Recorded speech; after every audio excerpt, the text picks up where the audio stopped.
क्या हो गया भाई? क्या हाल चाल है? स्टार्ट करें फटाफट से। 1.25 घंटा अराउंड। आवाज आ रही है कि नहीं आ रही, पहले तो ये बताओ। स्टार्ट करें। अच्छा, आज का लेक्चर बेटा जो था ना, प्लांट ग्रोथ एंड डेवलपमेंट का, हाफ से ज़्यादा रिकॉर्ड हो गया है। तो उतना बचा हुआ है, क्लास के बाद में रिकॉर्ड करके उसको मर्ज करा के आपको दे दूंगा।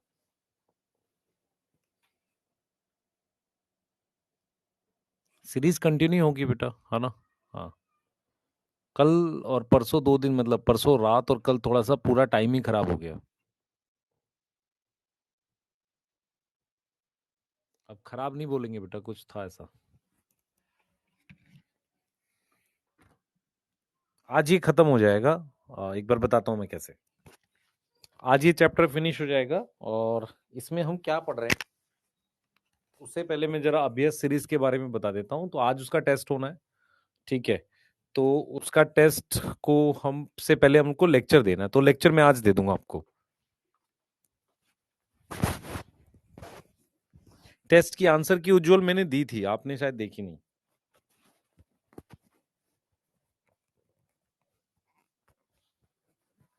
आज कितने घंटे पढ़ाएंगे? घंटे नहीं, बहुत ज्यादा नहीं है, क्योंकि आज में क्या है, छोटा चैप्टर है बेटा। देखो 4 टॉपिक पढ़ाने हैं छोटे छोटे। एक सीवेज ट्रीटमेंट प्लांट पढ़ाना है, एक पढ़ाना है हमें बायोगैस प्लांट, एक पढ़ाना है बायो कंट्रोल बायो फर्टिलाइजर।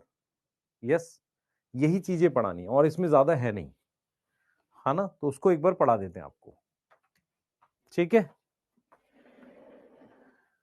सही है। हाँ, ठीक। तो 1 घंटे दो और ध्यान से पढ़ो साथ के साथ बस।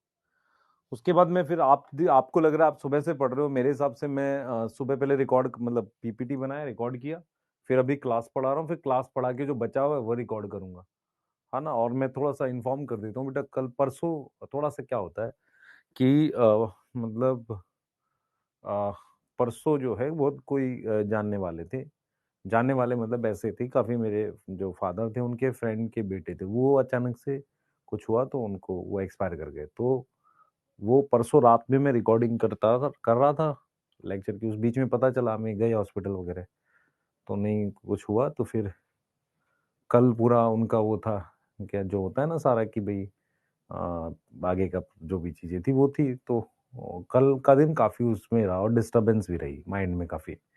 तो कल और परसों रात जो थी उसमें वो कर ही नहीं पाए काम कुछ। तो अभी टेस्ट पेपर बनाया नहीं है। टेस्ट पेपर में 60 क्वेश्चन है।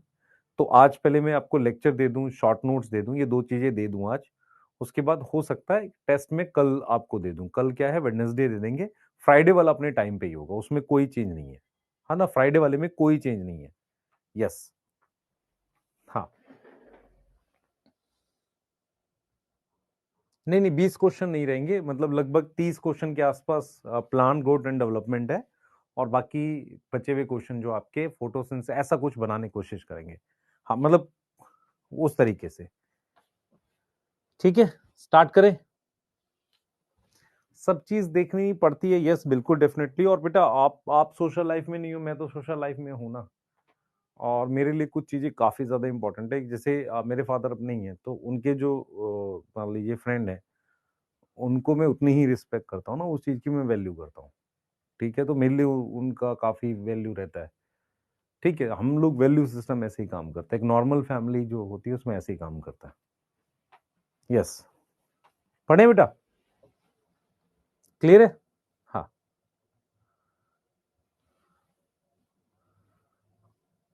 मैं वॉल्यूम इंक्रीज कर सकता हूँ, एक बार चेक कर लेता हूँ।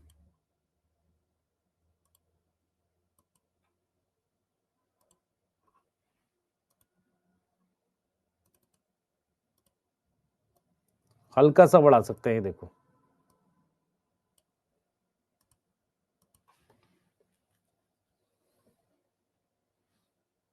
यस, ठीक है।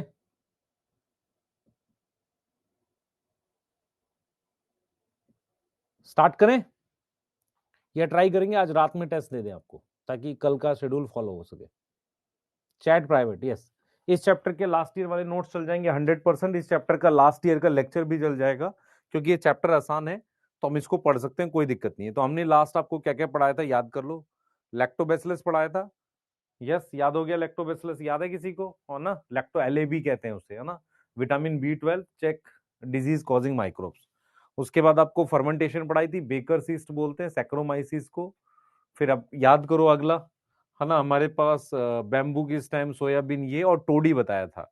फिर चीज बताया था, चीज में दो नाम याद कर लेना, रॉकफोर्ट चीज कौन बनाता है और स्विस चीज कौन बनाता है, किसमें बड़े होल्स होते हैं। उसके बाद हमने बताया था अल्कोहलिक बेवरेजेस बताया था, वो डिपेंड करता है रॉ मटेरियल और डिस्टिल्ड है कि नहीं। तो जो अनडिस्टिल्ड है उसमें दो नाम है, एक बियर था और एक वाइन था, और डिस्टिल्ड में मेरे पास बियर से बनता है विस्की और वाइन से बनता है ब्रांडी, और उसके साथ रम, वो चीज बताई थी आपको। फिर मैंने एंटीबायोटिक्स पढ़ाया था, तो मैंने बताया था कि एंटीबायोटिक्स केमिकल्स हैं। किसने डिस्कवर किया? अलेक्जेंडर फ्लेमिंग ने। स्टेफाइलोकोकस पे काम कर रहे थे अर्नेस्ट चेन और होवर्ड फ्लोरे ने उनका वर्क एस्टेब्लिश किया।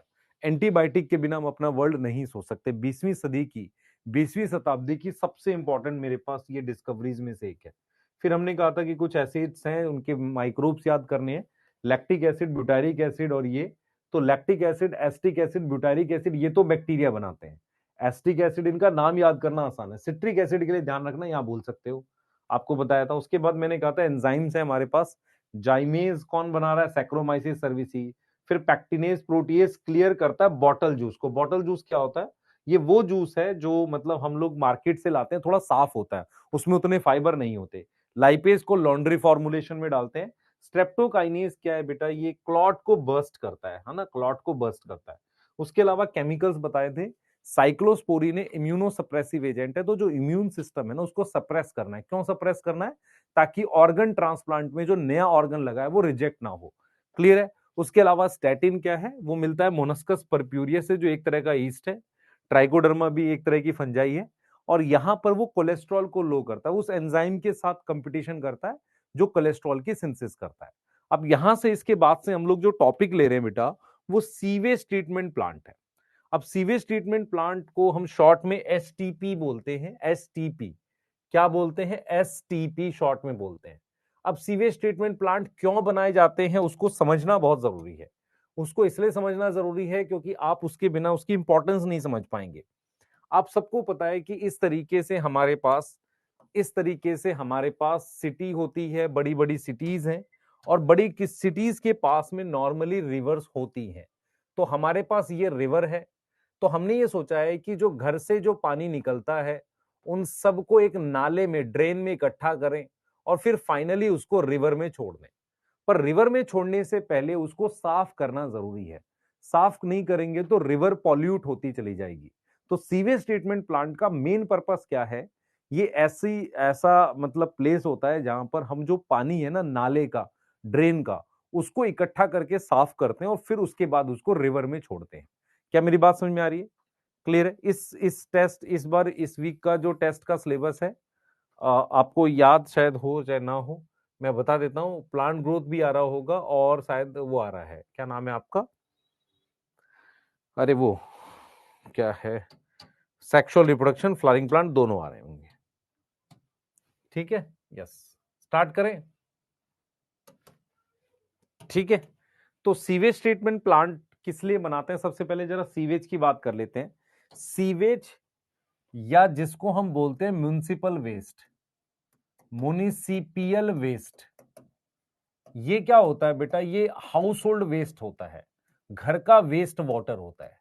हाउस होल्ड, घर का वेस्ट वाटर होता है, मतलब ऐसा पानी जो घर का अपशिष्ट पदार्थ या घर का वेस्ट वाटर होता है, वो होता है। इसमें मेनली क्या होता है? इसमें एक तो भाई किचन का वेस्ट होता है, जैसे आपने बर्तन धोए वो हो गया, पर मेनली इसमें ह्यूमन एक्सक्रीटा होता है। मेनली क्या होता है? ह्यूमन एक्सक्रीटा होता है। हम ये चाहते हैं कि सीवेज को ट्रीट करें, ट्रीटमेंट का मतलब साफ करें। तो सीवेज जो है उसको हम क्या करते हैं? ट्रीटमेंट करते हैं, और उसके बाद उसको किस में रिलीज करते हैं? उसको रिलीज कर देते हैं रिवर में। फिर उसको रिलीज करते हैं किस में? रिवर में। उस पानी को रिलीज कर देते हैं किस में? रिवर में। क्या मेरी बात समझ में आ रही है? क्या इतनी बात समझ में आ रही है? क्लियर है? क्लियर है?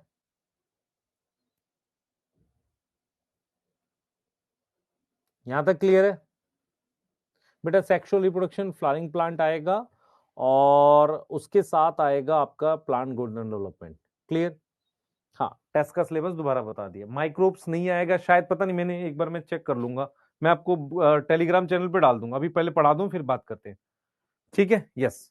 तो सीवेज ट्रीटमेंट प्लांट में क्या है, सीवेज है उसको हमने ट्रीट किया और उसको रिवर में रिलीज कर दिया ट्रीट करके, ठीक है? ये हम कर रहे हैं। अब देखो सीवेज में मेनली क्या होता है, जो घर से वेस्ट वाटर निकलता है ना, या हाउस होल्ड वेस्ट वाटर होता है, उसमें मेनली ह्यूमन एक्सक्रीटा होता है, उसको अपने क्या बोलते हैं, सीवेज बोलते हैं। अब उसमें क्या स्टेप्स हैं, समझे ध्यान से, उसमें हमारे पास क्या स्टेप्स हैं, क्या स्टेप्स हैं, आप जरा समझते हैं उनको, ठीक है? स्टेप्स क्या है आप समझो ध्यान से। उसके हमारे पास दो मेन स्टेप होते हैं। पहला होता है प्राइमरी ट्रीटमेंट। देखो प्राइमरी ट्रीटमेंट क्या होता है जरा समझते हैं। सीवेज ट्रीटमेंट प्लांट क्या होता है कि जैसे मान लीजिए इतना बड़ा कुछ हमारे पास सीवेज ट्रीटमेंट प्लांट है, यहां से वो ड्रेन है, वो नाला है जो यहां पर मतलब एक्चुअल में क्या होता है, ड्रेन जो नाला होता है वहीं पर इसको बनाते हैं।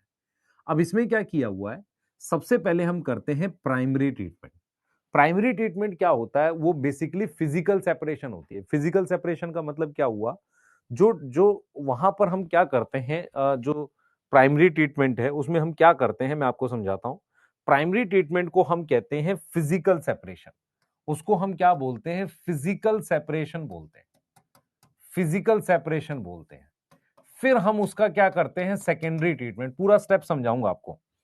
तो उसके बाद हम क्या करते हैं, उसका सेकेंडरी ट्रीटमेंट करते हैं। पहले हम करते हैं प्राइमरी ट्रीटमेंट, फिर हम करते हैं उसका सेकेंडरी ट्रीटमेंट। किसका सेकेंडरी ट्रीटमेंट करते हैं, मतलब सीवेज का, है ना? सेकेंडरी ट्रीटमेंट को हम क्या बोलते हैं बेटा, बायोलॉजिकल, बायोलॉजिकल ट्रीटमेंट बोलते हैं, या बायोलॉजिकल में बेसिकली ट्रीटमेंट हम बोलते हैं। यस, है ना? इस तरीके का कुछ, इसमें माइक्रोब्स यूज करते हैं। तो पूरा प्रोसेस में समझाऊंगा, पर पर्पस क्या है पहले समझ लो ध्यान से। सीवेज ट्रीटमेंट प्लांट का पर्पस क्या है, पहले पूरी बात समझने की कोशिश करना। हमारे पास इस तरीके से घर होते हैं, आप सबको शायद नहीं पता ये बात, या पता होगी, जो उनका ड्रेन होता है, वो जो भी चीज होती है वो एक बड़े से ड्रेन में जाता है, नाले में जाता है, ऐसे ये होता है नाला, ड्रेन कहते हैं इसको। अब उसके उसको उसको जब सिटी के बाहर ले जाते हैं तो वहां पर हम बनाते हैं ये सीवेज ट्रीटमेंट प्लांट, यहां पर बनाते हैं। और उसके बाद यहां से जो पानी निकलता है उसको फिर हम रिवर में छोड़ते हैं। अब सीवेज ट्रीटमेंट प्लांट में क्या होता है, पहले हम करते हैं प्राइमरी ट्रीटमेंट और फिर करते हैं सेकेंडरी ट्रीटमेंट और फाइनली उसको फिर रिवर में छोड़ते हैं सेकेंडरी ट्रीटमेंट के बाद। तो सीवेज ट्रीटमेंट प्लांट का पर्पस क्या है आप समझना आपको पड़ेगा इस बात को, कि क्या हुआ है कि हमारी सिविलाइजेशन अगर आप ध्यान से देखोगे, मैक्सिमम शहर जो हैं वो नदी के किनारे बसे हुए हैं। एक तो पानी की अवेलेबिलिटी है, दूसरा क्या होता है, जो घर का वेस्ट होता है वो बेसिकली रिवर में छोड़ा जाता है। पहले क्या था, आबादी कम थी तो ज्यादा फर्क नहीं पड़ता था। जब जैसे जैसे पॉपुलेशन बढ़ी है तो जो वेस्ट है वो काफी ज्यादा जाने से रिवर्स पॉल्यूट हो गई हैं। तो उसके लिए क्या सोल्यूशन होता है कि जितना भी घर का वेस्ट होता है उसको पानी को कलेक्ट करते हैं, और एक नाला होता है, ड्रेन होती है जो लगभग सभी सिटीज में होती है, उस ड्रेन से होता हुआ वो पानी फाइनली किसी रिवर में जाता है। क्लियर है? पहली स्लाइड ही है बेटा, ये पहली स्लाइड है ये। दूसरा क्या होता है कि जब आप वो जो गंदा पानी होता है उसको दो तरह का ट्रीटमेंट करते हैं। पहला ट्रीटमेंट होता है प्राइमरी ट्रीटमेंट। प्राइमरी ट्रीटमेंट में फिल्ट्रेशन और सेडिमेंटेशन करते हैं। क्या करते हैं, फिल्ट्रेशन। जैसे मान लो सीवेज के अंदर अब बड़ी कोई ने पॉलिथीन डाल दिया, कोई बड़ा वेस्ट डाल दिया, तो उस तरीके के उसको कहते हैं फिल्ट्रेशन करेंगे। फिर उसके बाद उस पानी को छोड़ देते हैं, नीचे सेटल हो जाता है, सेडिमेंटेशन कहते हैं। उसे कहते हैं प्राइमरी ट्रीटमेंट, फिजिकल सेपरेशन करते हैं। फिर क्या करते हैं, उस सीवेज के पानी पे बैक्टीरिया काम करता है, उसे कहते हैं सेकेंडरी ट्रीटमेंट। उसके बाद जो पानी होता है उसको हम किस में छोड़ देते हैं, रिवर में छोड़ देते हैं। तो आफ्टर सेकेंडरी ट्रीटमेंट पानी को हम किस में छोड़ देते हैं, रिवर में। तो सबसे पहले आपको सीवेज समझ में आ गया क्या होता है। सीवेज होता है हाउस होल्ड वेस्ट वाटर, जिसमें मेनली किचन का वेस्ट होता है और ह्यूमन एक्सक्रीटा, मेनली क्या होता है, ह्यूमन एक्सक्रीटा होता है। सीवेज का ट्रीटमेंट करके उसको रिलीज करते हैं किसमें, रिवर में। स्टेप्स दो होते हैं, प्राइमरी और सेकेंडरी ट्रीटमेंट। और सेकेंडरी ट्रीटमेंट के बाद मेरे पास जो लिक्विड बनता है, आफ्टर सेकेंडरी ट्रीटमेंट हमारे पास क्या बनता है, इफ्लुएंट बनता है। तो आफ्टर सेकेंडरी ट्रीटमेंट हमारे पास बनेगा क्या, ट्रीटमेंट हमारे पास बनेगा secondary effluent. Secondary effluent form होगा, यस और नो। सेकेंडरी इफ्लुएंट फॉर्म होगा, यस और नो। क्या मेरी बात समझ में आ रही है, क्या मेरी बात समझ में आ रही है, यस। हाँ, नाले का पानी सीवेज वो है बेटा, म्युनिसिपल वेस्ट है।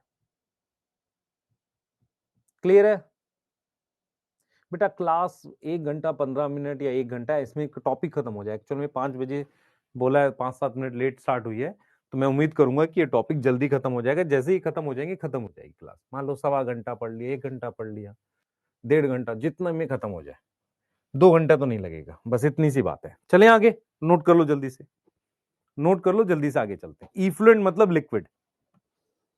बेटा मैंने अभी प्रोसेस नहीं पढ़ाया, मैं पढ़ाने जा रहा हूं। मैं इसको डिटेल पढ़ाऊंगा, इसको डिटेल पढ़ा रहा हूं, आपको समझ में आ जाएगा। चलें जल्दी से, लिख लो बेटा जल्दी से। जो बच्चे बाद में जुड़े उनको थोड़ा इन्फॉर्म कर देता हूं, अभ्यास सीरीज को प्लीज सीरियसली फॉलो करिए। एक दिन कुछ थोड़ा सा मिस हो गया है, आज अभी तक क्लास नहीं जा पाई है किसी रीजन से। मैंने रिकॉर्ड कर लिया, हाफ हाफ और रिकॉर्ड करना बाकी है। तो और टेस्ट आज ही कोशिश करूंगा मिल जाए आपको, मैक्सिमम कल मिल जाएगा, इससे ज्यादा वो नहीं है। और जो कल का शेड्यूल है उसको हम नॉर्मली फॉलो करेंगे। मान लो कल आपको लेक्चर आएगा, बायोलॉजिकल क्लासिफिकेशन है शायद शेड्यूल में, उसका आना है, और फ्राइडे को उसका टेस्ट होना है, वो वैसे ही होगा, उसमें कोई बदलाव नहीं है। जो बच्चे फॉलो कर रहे हैं प्लीज सीरियस फॉलो करिए, नहीं तो आप पीछे छूटते जाएंगे, आप खुद नहीं कर पाओगे। हाँ, मॉर्फोलॉजी नहीं करना चाहिए, वन शॉट से मॉर्फोलॉजी नहीं करना चाहिए। आते हैं बेटा, इफ्लुएंट का मतलब समझाते हैं आपको पूरी तरीके से, आ जाओ। अब हम आते हैं प्राइमरी ट्रीटमेंट पे। आप देखो ये क्या बोल रहा है, कह रहा है कि सीवेज का क्या मतलब होता है। कहता है कि बहुत ज्यादा क्वांटिटी में वेस्ट वाटर बनता है, जनरेटेड एवरीडे सिटीज में। मेजर कंपोनेंट क्या होता है इसका, ह्यूमन एक्सक्रीटा होता है। ठीक है, तो सीवेज में बहुत ज्यादा अमाउंट में ऑर्गेनिक मैटर होता है। भाई ह्यूमन एक्सक्रीटा क्या, ऑर्गेनिक मैटर है। तो अब इसको हम ट्रीटमेंट करेंगे सीवेज ट्रीटमेंट प्लांट से। तो सबसे पहले अपने पास अपने कर रहे हैं प्राइमरी ट्रीटमेंट। देखो प्राइमरी ट्रीटमेंट में स्टेप्स क्या होते हैं। मेरे पास यहां से सीवेज एंटर करता है, यहां से क्या एंटर कर रहा है, सीवेज एंटर कर रहा है। तो प्राइमरी ट्रीटमेंट के 2 स्टेप्स होते हैं। सबसे पहला होता है, सबसे पहला होता है फिल्ट्रेशन। क्या होता है, फिल्ट्रेशन। फिल्ट्रेशन कैसी की जाती है, सीक्वेंशियल। सीक्वेंशियल मतलब स्टेप में। हम क्या करते हैं बेटा, सीक्वेंशियल फिल्ट्रेशन करते हैं। सीक्वेंशियल क्या करते हैं, फिल्ट्रेशन करते हैं। क्या मेरी बात समझ में आ रही है? हम क्या करते हैं, हम क्या करते हैं, सीक्वेंशियल फिल्ट्रेशन करते हैं। मतलब समझो मेरी बात, हम एक सीक्वेंस में फिल्टर करते हैं।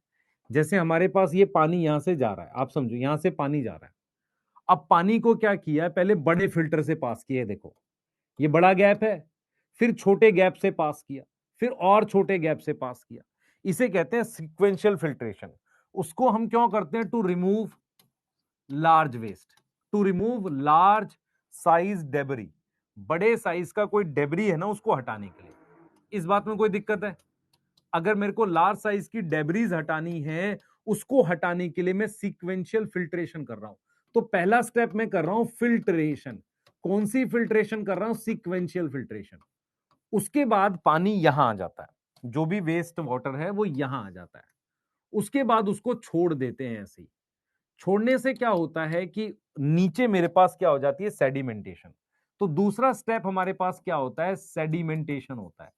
सेडिमेंटेशन में क्या होगा, जो मेरे पास सॉइल है एंड ग्रिट है, मतलब पार्टिकल्स हैं, जो भी ग्रिट होता है छोटे पार्टिकल्स मिट्टी के, वो सेटल हो जाते हैं। वो क्या हो जाते हैं, सेटल हो जाते हैं। क्लियर है? और यहां से बाहर निकलता है जो लिक्विड, उसको कहते हैं प्राइमरी इफ्लुएंट। क्या बोलते हैं, प्राइमरी इफ्लुएंट बोलते हैं। इतनी बात समझ में आ गई? तो प्राइमरी इफ्लुएंट क्या होगा बच्चे, जैसे मान लो ये वेस्ट नीचे सेटल हो गया, तो इसको कहते हैं प्राइमरी स्लज। स्लज का मतलब होता है वेस्ट, ये आपने 10th में पढ़ा होगा। तो प्राइमरी स्लज का मतलब होता है वेस्ट। प्राइमरी इफ्लुएंट क्या है कि आफ्टर प्राइमरी ट्रीटमेंट जो भी लिक्विड निकला, आफ्टर प्राइमरी ट्रीटमेंट जो भी लिक्विड निकला, जो भी हमारे पास लिक्विड फ्लूइड, जो भी लिक्विड और फ्लूइड मूव किया बाहर, है ना, मूव किया आउट, उसको अपने क्या बोलते हैं, प्राइमरी इफ्लुएंट। उसको अपने क्या बोलते हैं, प्राइमरी इफ्लुएंट। तो क्या प्राइमरी ट्रीटमेंट समझ में आ गया? प्राइमरी ट्रीटमेंट में सबसे पहले क्या कर रहे हैं, सीक्वेंशियल फिल्ट्रेशन, मतलब जैसे मान लो बड़ी जाली लगा दी जिसमें बड़ा गैप है, फिर छोटी, उसके बाद क्या कर रहे हैं, सेडिमेंटेशन। अब ये प्राइमरी इफ्लुएंट कहां जाएगा, ये जो लिक्विड निकला ये मूव करेगा सेकेंडरी ट्रीटमेंट में, मूव इनटू सेकेंडरी ट्रीटमेंट। इस बात में किसी को दिक्कत है तो बताओ, ये चला जाएगा सेकेंडरी ट्रीटमेंट में। प्राइमरी ट्रीटमेंट समझ में आ गया, जल्दी बताओ बेटा।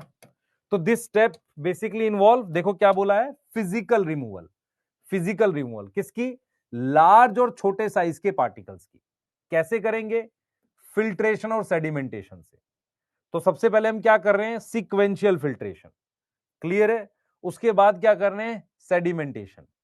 जो चीज नीचे बैठ गई उसको क्या कह रहे हैं, प्राइमरी स्लज। और जो सुपरनेटेंट है, मतलब पानी है ऊपर, जो ऊपर रह गया पानी, इसको क्या कह रहे हैं, इफ्लुएंट, है ना। और वो कहां चला जाएगा, सेकेंडरी ट्रीटमेंट में। पढ़ लो एक बार फटाफट से, यहां तक कोई दिक्कत है बेटा? दीपक लेक्चर देखना जरूरी तो खैर कुछ भी नहीं होता है, लेकिन तेरे को अगर नंबर नहीं आ रहे तो फिर देख लियो, है ना दीपक। इफ्लुएंट मींस नीचे बैठा हुआ वेस्ट नहीं है, इफ्लुएंट का मतलब है ये ऊपर वाला पानी, स्लज नीचे बैठ गया है। ये जो ऊपर होता है, जैसे टेस्ट ट्यूब में हमने पढ़ा था, कहीं पढ़ा है तुमने टेस्ट ट्यूब में? टेस्ट ट्यूब में जो चीज नीचे बैठ गई वो पैलेट होता था, ऊपर क्या होता है, सुपरनेटेंट। ऐसे यहां पर जो लिक्विड है उसको क्या बोल रहे हैं, सुपरनेटेंट। इसमें क्या है, इसमें वो लार्ज साइज का वेस्ट हट, देखो पहले फिल्टर करके हटा दिया, फिर सेडिमेंटेशन से हटा दिया, तो जो लिक्विड है उसको प्राइमरी इफ्लुएंट कह रहे हैं। तो जो सुपरनेटेंट है वही प्राइमरी इफ्लुएंट है, और वो कहां जाएगा, सेकेंडरी ट्रीटमेंट में। यहां तक कोई दिक्कत?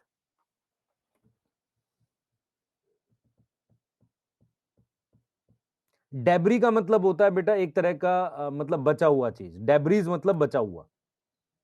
अब देख लो हम क्या कर रहे हैं बच्चे, हम कह रहे हैं पहले हम कर रहे हैं फिल्ट्रेशन, फिर यहां पर क्या कर रहे हैं, सेडिमेंटेशन कर रहे हैं।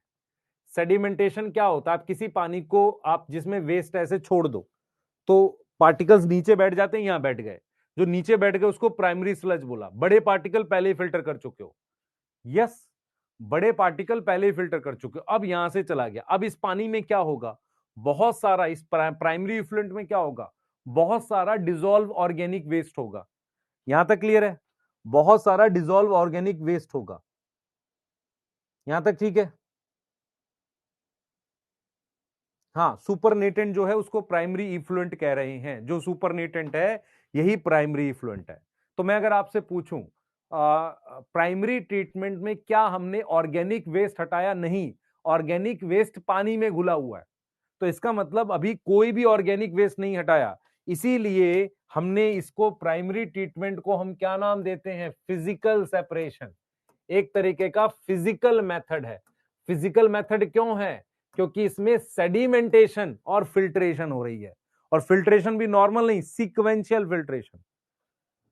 ठीक है ऋषि साहू, तो आप टेस्ट दो बढ़िया से, यस। हाँ, आप में से आपको लोगों को ये नहीं लग रहा है कि मैं क्वेश्चंस नए बनाता हूं टेस्ट के, इसके लिए कितना एफर्ट चाहिए? बहुत सारे सोर्स मेरे पास पहले से रखे हैं बने हुए, क्या वही दे दें, चिपका दें, काम आसान हो जाएगा, पर आपको कुछ नया भी तो करना है।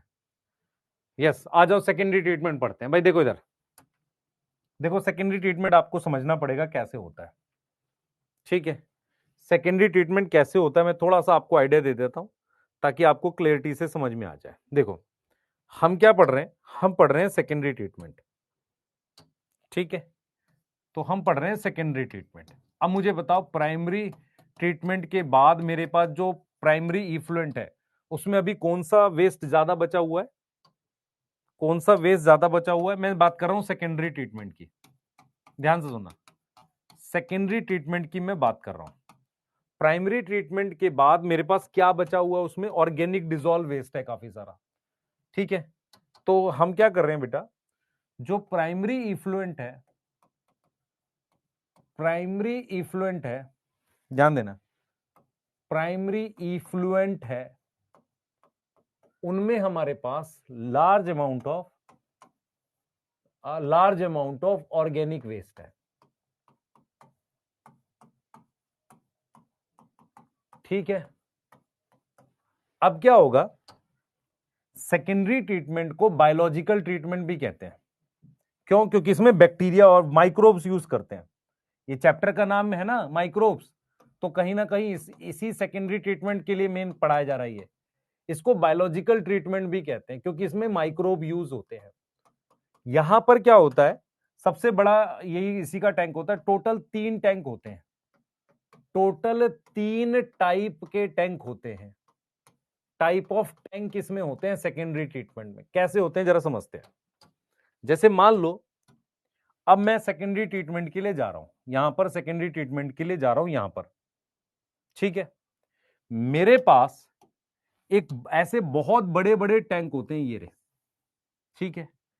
इस टैंक में मेरे पास पानी आ रहा है, यहां से कहां से आ रहा है पानी, पानी कहां से आ रहा है, ये कौन सा पानी है भाई, कौन सा पानी है ये प्राइमरी इफ्लुएंट आ रहा है। कौन सा आ रहा है यहां पे, ये यहां पर प्राइमरी इफ्लुएंट आ रहा है इस टैंक में, सही है। कौन सा पानी आ रहा है, प्राइमरी इफ्लुएंट, प्राइमरी इफ्लुएंट आ रहा है, ठीक है, वो यहां से आ रहा है। तो ये पहला टैंक है, ठीक है। 3 तरह के टैंक होते हैं। ये पहला टैंक है जिसे हम कहते हैं एरेशन टैंक। क्या नाम देते हैं, एरेशन। एरेशन का मतलब होता है हवा। तो यहां पर ये खुला हुआ टैंक होता है ऐसे ऊपर से, ठीक है। और इसमें क्या कर रहे होते हैं, इसमें हमारे पास इस तरीके से पानी को लगातार मिक्स करते रहते हैं। ऐसे हम क्या करते हैं, इस तरीके से पानी को लगातार ऐसे घुमा घुमा के ऐसे मिक्स करते रहते हैं। तो एरेशन टैंक में क्या होता है, लगातार एयर एंटर कराते हैं और एजिटेशन, एयर को क्या करते हैं बेटा, एयर को पंप करते हैं एंड कॉन्टिन्यूसली एजिटेटेड करते हैं। एजिटेटेड का मतलब होता है हिलाते रहते हैं, इसको मिक्स करते रहते हैं। कंटिन्यूसली सीवेज को क्या करते हैं, एजिटेटेड करते हैं। क्या करते हैं, एजिटेटेड। एजिटेटेड का मतलब होता है मिक्स कर रहे हैं एक तरीके से। तो इस टैंक का नाम क्या है, ये टैंक T1 है, ये टैंक T1 है। ऐसे 10 टैंक हो सकते हैं, 20 टैंक होते हैं, इसे कहते हैं एरेशन टैंक। इसमें क्या है, वो चला गया, इसमें ये चला गया, ये कौन चला गया, प्राइमरी इफ्लुएंट चला गया। ऐसे घुमाए जा रहे हैं। कितना बड़ा टैंक है, बहुत बड़ा टैंक है। और इसमें क्या होता है, फिर ग्रोथ होती है किसकी, माइक्रोब्स की। बेसिकली क्या होता है, माइक्रोब्स इसमें ग्रो करते हैं और जो ऑर्गेनिक वेस्ट है उसको खाते हैं। तो माइक्रोब्स ग्रो करते हैं और वो कंज्यूम करते हैं क्या, ऑर्गेनिक वेस्ट। वो ऑर्गेनिक वेस्ट को कंज्यूम करने लगते हैं, खाने लगते हैं। अच्छा, एंड एंड क्या होगा, उससे क्या होगा बेटा, उससे हमारे पास मास ऑफ बैक्टीरिया फंजाई बन जाएगा। मतलब बहुत सारे बैक्टीरिया फंजाई बनता चला जाएगा, मतलब उसका कलर खराब गंदा सा हो जाएगा, भूरे रंग का कलर हो जाएगा। तो हमारे पास इस तरीके से बैक्टीरिया फंजाई का मतलब मास टाइप का कुछ चीजें इसमें बनने लग जाएंगी क्योंकि वो ग्रो कर रहे हैं। तो हमने स्मेल बहुत आती है इसमें से। एरेशन टैंक, एरेशन टैंक क्या होता है, उसमें सीवेज पानी को ऐसे घुमा रहे हैं, उससे क्या हो रहा है, काफी सारा बैक्टीरिया फंजाई ग्रो कर रहा है। एक्चुअल में ये इससे फायदा क्या हो रहा है, वो सारा वेस्ट खाने लगेगा, है ना। ऑर्गेनिक वेस्ट को क्या करेगा, कंज्यूम करने लगेगा। क्लियर है, मास ऑफ बैक्टीरिया फंजाई ग्रो करेगा, उसको कहते हैं फ्लॉक। उसको हम क्या बोलते हैं, फ्लॉक्स। फ्लॉक्स क्या होता है बेटा, फंजाई होती है, फंजाई हाइफे होते हैं, फंजाई के हाइफे होते हैं, एंड बैक्टीरिया होता है, एंड बैक्टीरिया का मास होता है। मास समझ में आ रहा है, इकट्ठा मतलब काफी सारा ऐसा दिखेगा, ब्राउन ब्राउन कलर का इस पे दिखने लगेगा, ठीक है, वो बन गया इसमें। अब क्या करेंगे, अब इस पानी को भेज देते हैं सेटलिंग टैंक में। दूसरा टैंक होता है, उसे सेटलिंग टैंक कहते हैं। अब जैसे मान लो काफी टाइम तक घुमा लिया हमने, अब यहां से पानी को भेजा जाता है इस टैंक में, यहां से पानी को भेजा जाता है एक ऐसे टैंक में जिसको हम कहते हैं सेटलिंग टैंक। ये रहा, दिस इज सेटलिंग टैंक। तो सेटलिंग टैंक में क्या होता है, जो भी पानी गया है ना, उसका जो जो भी मास था वो नीचे इकट्ठा हो जाता है। जो भी ये मास था ना सारा, ये नीचे इकट्ठा हो जाता है सेटलिंग टैंक में। तो जो मास ऑफ बैक्टीरिया और जो भी था, फ्लॉक था, वो नीचे इकट्ठा हो जाता है। तो सेटलिंग टैंक में क्या होता है, हमारे पास क्या होता है बेटा, जो सीवेज था, सीवेज में जो भी फ्लॉक था उसको अलाउ करते हैं सेटल होना। जो भी फ्लॉक था उसको अलाउ करते हैं, अलाउ टू सेटल। उसको अलाउ करते हैं कि भाई तू सेटल हो जा, नीचे बैठ जा। उसको अलाउ करते हैं, तू नीचे बैठ जा भाई, ठीक है, वो नीचे बैठ रहा है, ठीक है, नीचे बैठ गया। अब ये क्या है, ये वही बैक्टीरिया का मास है ना जो यहां बना था, क्लियर है, वही है ये, वो नीचे बैठ गया, यहां पर नीचे बैठ गया, ठीक है। अब वो किस नाम से जाना जाता है, वो स्लज के नाम से जाना जाता है, नोन एज स्लज। अब ये कोई नॉर्मल स्लज नहीं होता, ये एक तरीके का बैक्टीरिया फंजाई है जो दोबारा यूज हो सकता है, तो इसको कहते हैं एक्टिवेटेड स्लज। मतलब ये जो मास है ना, ये मास जो है इसमें से थोड़ा सा मैं यहां भी भेजता हूं, ताकि क्यों भेजता हूं, इनोकुलम की तरह से, तो थोड़ा सा मैं स्लज यहां भेजूंगा, क्योंकि भाई इनोकुलम चाहिए ना, इनोकुलम की तरीके से ऐसे इसमें भी डालना होता है, तो इसीलिए इसको क्या नाम देते हैं, स्लज की जगह एक्टिवेटेड स्लज बोलते हैं। तो आपको समझना है कि एरेशन टैंक में क्या होता है, ये बहुत बड़ा होता है, बहुत सारे होते हैं ये, इनमें पानी को घुमा रहे हैं धीरे धीरे, और इसमें क्या है, बैक्टीरिया और फंजाई ग्रो करके ऐसे मास बना लेते हैं। ये जो मास बना है, ये मास धीरे धीरे नीचे सेटल हो जाएगा, इसको अपने क्या बोलेंगे बेटा, इसको अपने बोलेंगे एक्टिवेटेड स्लज। इसका कुछ पार्ट में वापसी इसमें भेज दूंगा, इसका कुछ पार्ट में वापसी इसमें भेजूंगा, तो मैं लिख सकता हूं सम एक्टिवेटेड स्लज, कुछ एक्टिवेटेड स्लज को मैं वापसी भेज दूंगा, कुछ एक्टिवेटेड स्लज जो है सेंड इनटू, किस में भेज रहे हैं, एरेशन टैंक में, किस में भेज रहे, एरेशन टैंक में, ठीक है, किसके लिए, as a inoculum, as a inoculum. अब यहां पर मेरे पास जो बाहर लिक्विड है, इसको बोलते हैं सेकेंडरी इफ्लुएंट, इसको रिवर में भेज सकते हैं। यहां जो लिक्विड है ना, यहां पर जो लिक्विड ऊपर बचा हुआ है, इसको बोलते हैं सेकेंडरी इफ्लुएंट, क्लियर है, एक्टिवेटेड स्लज बनेगा। एंड क्या बनेगा, सेकेंडरी इफ्लुएंट, क्या बनता है बेटा, सेकेंडरी इफ्लुएंट बनता है, सही है, जिसको हम किस में सेंड करते हैं, रिवर में, तो हम सेकेंडरी इफ्लुएंट को रिवर में भेज सकते हैं। यहां पे क्या है, ये सेकेंडरी इफ्लुएंट है, देख पा रहे हो, इसको किस में भेज रहे हैं, यहां पर रिवर में भेज रहे हैं। तो मैंने क्या किया है, बायोलॉजिकल वेस्ट जितना भी था वो वेस्ट को डाइजेस्ट कर दिया। अब क्या होगा बेटा, मेरे पास एक टैंक और होता है यहां पर, और ये जितना भी स्लज है, ये वाला स्लज इसको डाइजेस्ट करते हैं, इसको हम क्या करते हैं, डाइजेस्ट करते हैं, यहां पर इसको इकट्ठा कर लेते हैं खूब सारा, और इसको डाइजेस्ट करते हैं, इसको अपने कहते हैं एनारोबिक स्लज डाइजेस्टर, इसको अपने क्या बोलते हैं, एनारोबिक स्लज डाइजेस्टर बोलते हैं।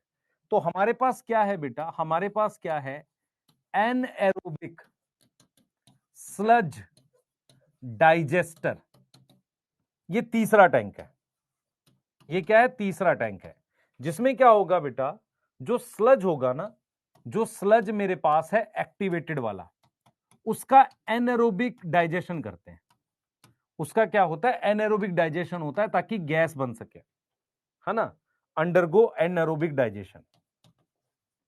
किसको नहीं समझ में आई ये,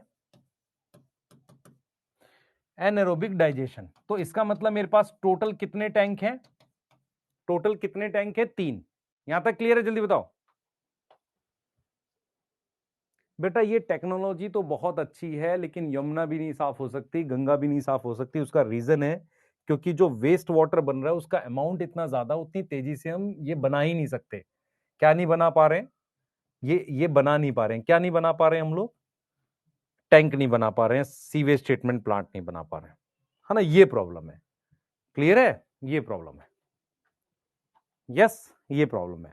और एनसीईआरटी एक बात लिखती भी है, आज तक इस सेकेंडरी ट्रीटमेंट का कोई सब्स्टिट्यूट नहीं है, हम 100 साल से ज्यादा से यूज कर रहे हैं टेक्निक, कोई और चीज है ही नहीं जो इतना ज्यादा ऑर्गेनिक वेस्ट डाइजेस्ट कर सके।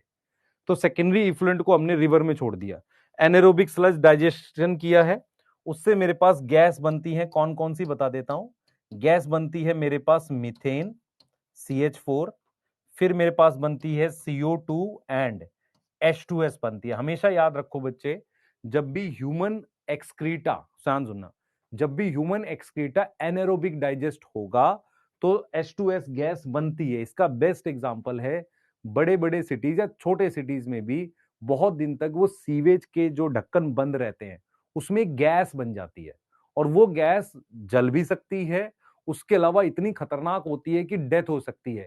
इसीलिए क्या है कि कोर्ट ने भी बैन लगा रखा है मैनुअल क्लीनिंग पे, कि भाई उसमें उतर के साफ नहीं करेंगे, पर करना पड़ता है बेटा जीवन में, रोजगार के लिए और जीवन व्यापन के लिए करना पड़ता है, ठीक है। तो वहां पर क्या होता है, कई बार कैसे होता है मैं आपको बताता हूँ। जो लोग उसको साफ करने के लिए उतरते हैं ना उसमें, वहां पर क्या होता है, ह्यूमन एक्सक्रीटा काफी लंबे समय से वहां पर बंद है और एनारोबिक डाइजेशन हो गया, तो ये गैस बन जाती है। H2S गैस बनती है जब ह्यूमन एक्सक्रीटा टूटता है, काऊ डंग नहीं। और वो गैस इतनी हार्मफुल होती है, डेथ हो जाती है। तो जब वो उतरते हैं ना, तो एक रस्सी बांध के उतरते हैं अपने ऊपर। अब क्या होता है कि अगर उनको दम घुटने लगता है तो वो ऐसे करते हैं, तो रस्सी से उनको वापसी ऊपर खींच लेते हैं। कई बार क्या होता है, अगर आदमी अकेला है, वो सोचता है कि चलो देखी जाएगी, वो मर ही जाता है उसमें। तो काफी डेथ ऐसे होती थी, फिर बैन कर दिया गया ये सारा, कि पर अभी भी कुछ जगह करना पड़ता है मजबूरी में। तो आपको समझना है, बहुत बड़ा टैंक है एरेशन टैंक, ये टैंक 1 है, T1 है। टैंक 2 में उसी को सेटल करते हैं, तो जो वेस्ट नीचे सेटल हो गया, उसका कुछ पार्ट ऐसा इनोकुलम भेजते हैं। इनोकुलम याद है, स्टार्टर मटेरियल, क्योंकि स्टार्टिंग में बैक्टीरिया चाहिए। बाकी को हम एनारोबिकली यहां डाइजेस्ट कर देते हैं, एनारोबिक स्लज डाइजेस्टर में। यहां तक क्लियर है? यहां तक क्लियर है? एक बार समरी की तरह पढ़ देता हूं बेटा मैं फिर से। एरेशन टैंक क्या है, एयर को पंप करते हैं कंटिन्यूसली, सीवेज में एजिटेटेड करते हैं, मिक्स करते हैं, माइक्रोब्स ग्रो करते हैं और वो ऑर्गेनिक वेस्ट खा जाते हैं। और मास ऑफ बैक्टीरिया और फंजाई क्या है, उसको क्या कहते हैं, is known as floc. Yes, mass of bacteria and fungi form होगा, जिसको हम क्या बोलते हैं, फ्लॉक। सेटलिंग टैंक में क्या होता है कि मेरे पास जो भी चीज है उसको मैंने यहां बेच के यहां सेटल करा दिया। सेटलिंग टैंक में जो लिक्विड है ऊपर का सेकेंडरी इफ्लुएंट, मुझे बताओ क्या इसमें ऑर्गेनिक वेस्ट है? नहीं, यूज हो चुका है सारा, उसको रिवर में डाल सकते हैं आप। अब यहां पर जो मेरे पास नीचे बैठ गया ये स्लज, स्लज ये कौन सा स्लज है, डाइजेस्टेड है, काफी सारा पार्ट डाइजेस्टेड है। इसमें से किसको कुछ को वापसी भेज सकते हैं ताकि यहां पर इनोकुलम मिल सके, मतलब जब नया पानी आएगा उसको बैक्टीरिया मिल सके। बाकी जो भी मेरे पास स्लज नीचे है उसको सबको ले जाके एनारोबिक डाइजेशन करते हैं, एनारोबिक स्लज डाइजेस्टर में। एजिटेटेड का मतलब होता है बेटा कंटिन्यूसली एजिटेटेड, मिक्स करना। ब्रैकेट में लिखा मिक्स करना, क्लियर है? यस, ब्रैकेट में लिखा है मिक्स करना।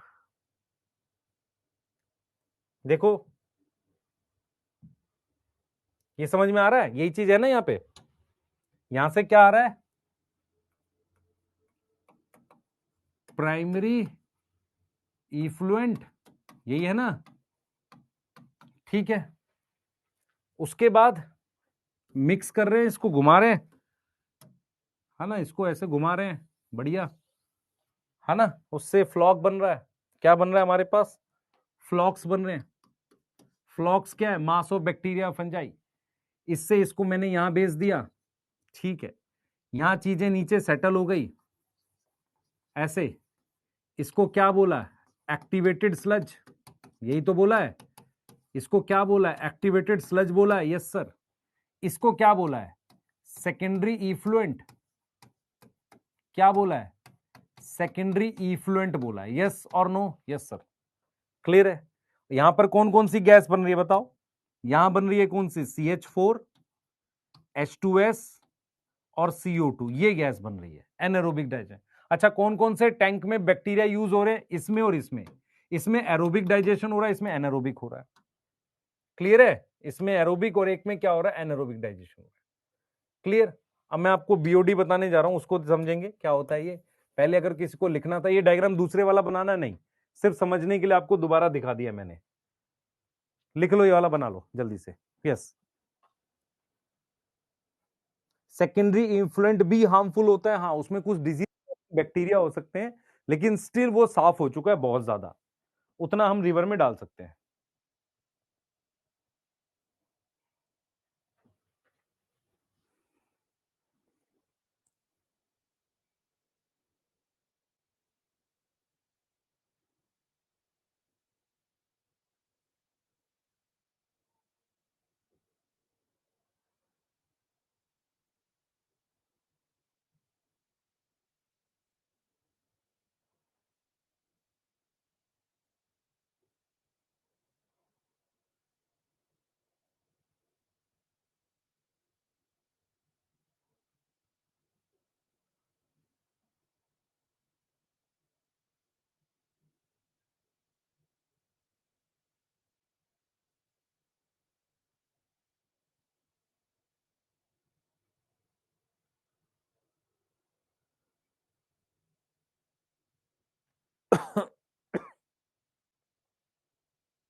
हो गया इतना?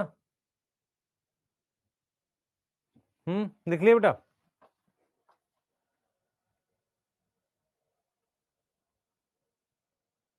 बेटा मीथेन को यूज करते हैं, यस, इसको यूज करते हैं एज अ फ्यूल।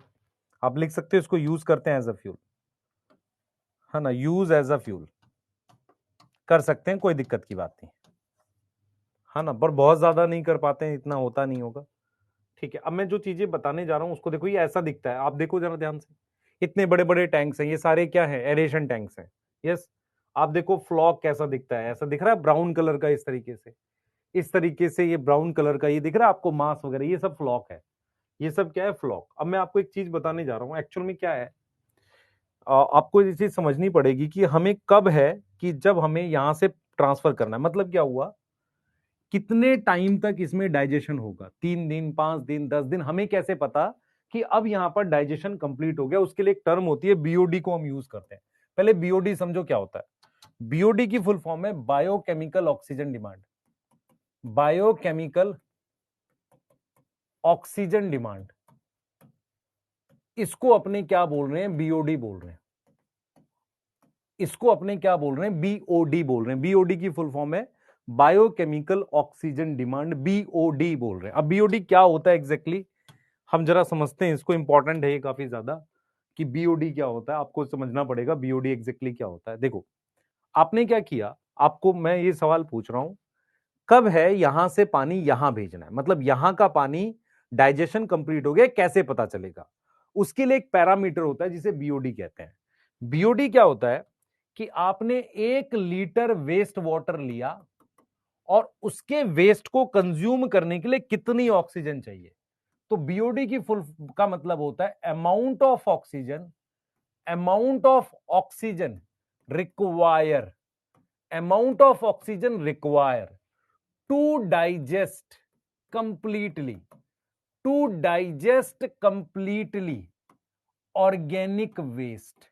भाई ऑर्गेनिक वेस्ट का हम एरोबिक डाइजेशन कर रहे हैं, यस और नो? By microbes. कौन कर रहा है? बैक्टीरिया कर रहा है। कौन कर रहा है? माइक्रोब्स कर रहे हैं। तो व्हाट इज बीओडी, पहले समझो। मेरे पास मान लो मैंने 1 लीटर पानी यहां से निकाला, और उसमें क्या है, जितना भी वेस्ट है, सुनना ध्यान से, जितना भी वेस्ट है, उस पूरे को डाइजेस्ट करने के लिए कितनी ऑक्सीजन चाहिए।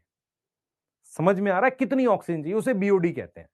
तो बीओडी का मतलब होता है कि 1 लीटर वाटर में amount of oxygen required by microbes in 1 litre, 1 litre waste water, 1 litre waste water में कितनी ऑक्सीजन चाहिए, कितनी ऑक्सीजन की डिमांड है, उसको बीओडी कहते हैं। अब मुझे एक चीज बताओ, एक चीज बताओ, जितनी ज्यादा वेस्ट होगा, सुना ध्यान से, जितना ज्यादा वेस्ट होगा उतना ज्यादा बीओडी होगा कि नहीं होगा, पहले बताओ। यस, और उतना ज्यादा पॉल्यूशन है, मोर पॉल्यूटेड है। क्या मेरी बात समझ में आ रही है? जितना ज्यादा मेरे पास क्या है, जितना ज्यादा वेस्ट है, जितना ज्यादा वेस्ट है, ठीक है, जितना ज्यादा वेस्ट है, क्लियर है, उतना ज्यादा बीओडी है, और उतना ज्यादा पॉल्यूटेड वाटर है। समझो इस बात को, जितना ज्यादा वेस्ट है, ठीक है, जितना ज्यादा बीओडी है, समझो, और उतना ज्यादा ही मेरे पास क्या है, पॉल्यूटेड वाटर है, उतना ज्यादा ही मेरे पास क्या है, पॉल्यूटेड वाटर है। क्या ये बात समझ में आ गई? क्या ये बात समझ में आ गई? यहां तक समझ में आ गई? अब सुनो मेरी बात सुनो। आज मान लो 10 तारीख है, 10 तारीख को मैंने सैंपल लिया और देखा कि यार इसकी बीओडी 20 आ रही है। 15 तारीख को लिया, 10 आ रही है। फिर मैंने लिखा 2 आ रही है। फिर लिखा 2 आ रही है, इसका मतलब लगभग खत्म हो गया वेस्ट। तो जब इसका बीओडी सिग्निफिकेंटली लो हो जाए, किसका, एरेशन टैंक का, व्हेन एरेशन टैंक का, ध्यान सुनेंगे, व्हेन एरेशन टैंक का बीओडी जो है वो सिग्निफिकेंटली लो हो जाए, सिग्निफिकेंट मतलब जीरो जरूरत ही नहीं है, सिग्निफिकेंटली लो हो जाता है, देन हम ट्रांसफर करते हैं किसमें, ट्रांसफर करते हैं इनटू सेटलिंग टैंक, तब हम ट्रांसफर करते हैं किसमें, सेटलिंग टैंक में। क्या इतनी बात समझ में आ रही है, क्या इतनी बात समझ में आ रही है कि नहीं आ रही, क्या इतनी बात समझ में आ रही है कि नहीं आ रही, बोलो जल्दी से, क्या इतनी बात समझ में आ रही है कि नहीं आ रही, यस।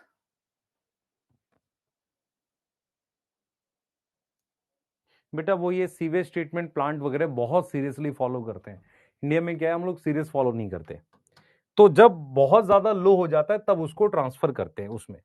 यहां तक क्लियर है, यहां तक क्लियर है कि नहीं। दूसरी चीज, कौन कौन से टैंक में मेरे पास माइक्रोब्स है, एरेशन टैंक में कौन सा डाइजेशन है, एरोबिक डाइजेशन है, कौन सा डाइजेशन, एरोबिक डाइजेशन है, यस क्लियर है। और एनारोबिक स्लज डाइजेस्टर में, एनारोबिक स्लज डाइजेस्टर में एनारोबिक डाइजेशन है, कौन सा, एनारोबिक डाइजेशन है, दोनों में माइक्रोब यूज हो रहे हैं। अच्छा एक प्लान है, ध्यान सुने, एक प्लान है जिसको हम कहते हैं Ganga action plan, Ganga and Yamuna action plan कहते हैं। ये है क्या एक्चुअल में क्या है, ये प्लान क्या था बेटा, एक्शन प्लान ये क्या था, ये मिनिस्ट्री ऑफ एनवायरनमेंट और फॉरेस्ट के अंडर आता है। इस प्लान में क्या था, बहुत सारे सीवेज ट्रीटमेंट प्लांट बनाने हैं, a large number of sewage treatment plant बनाने हैं,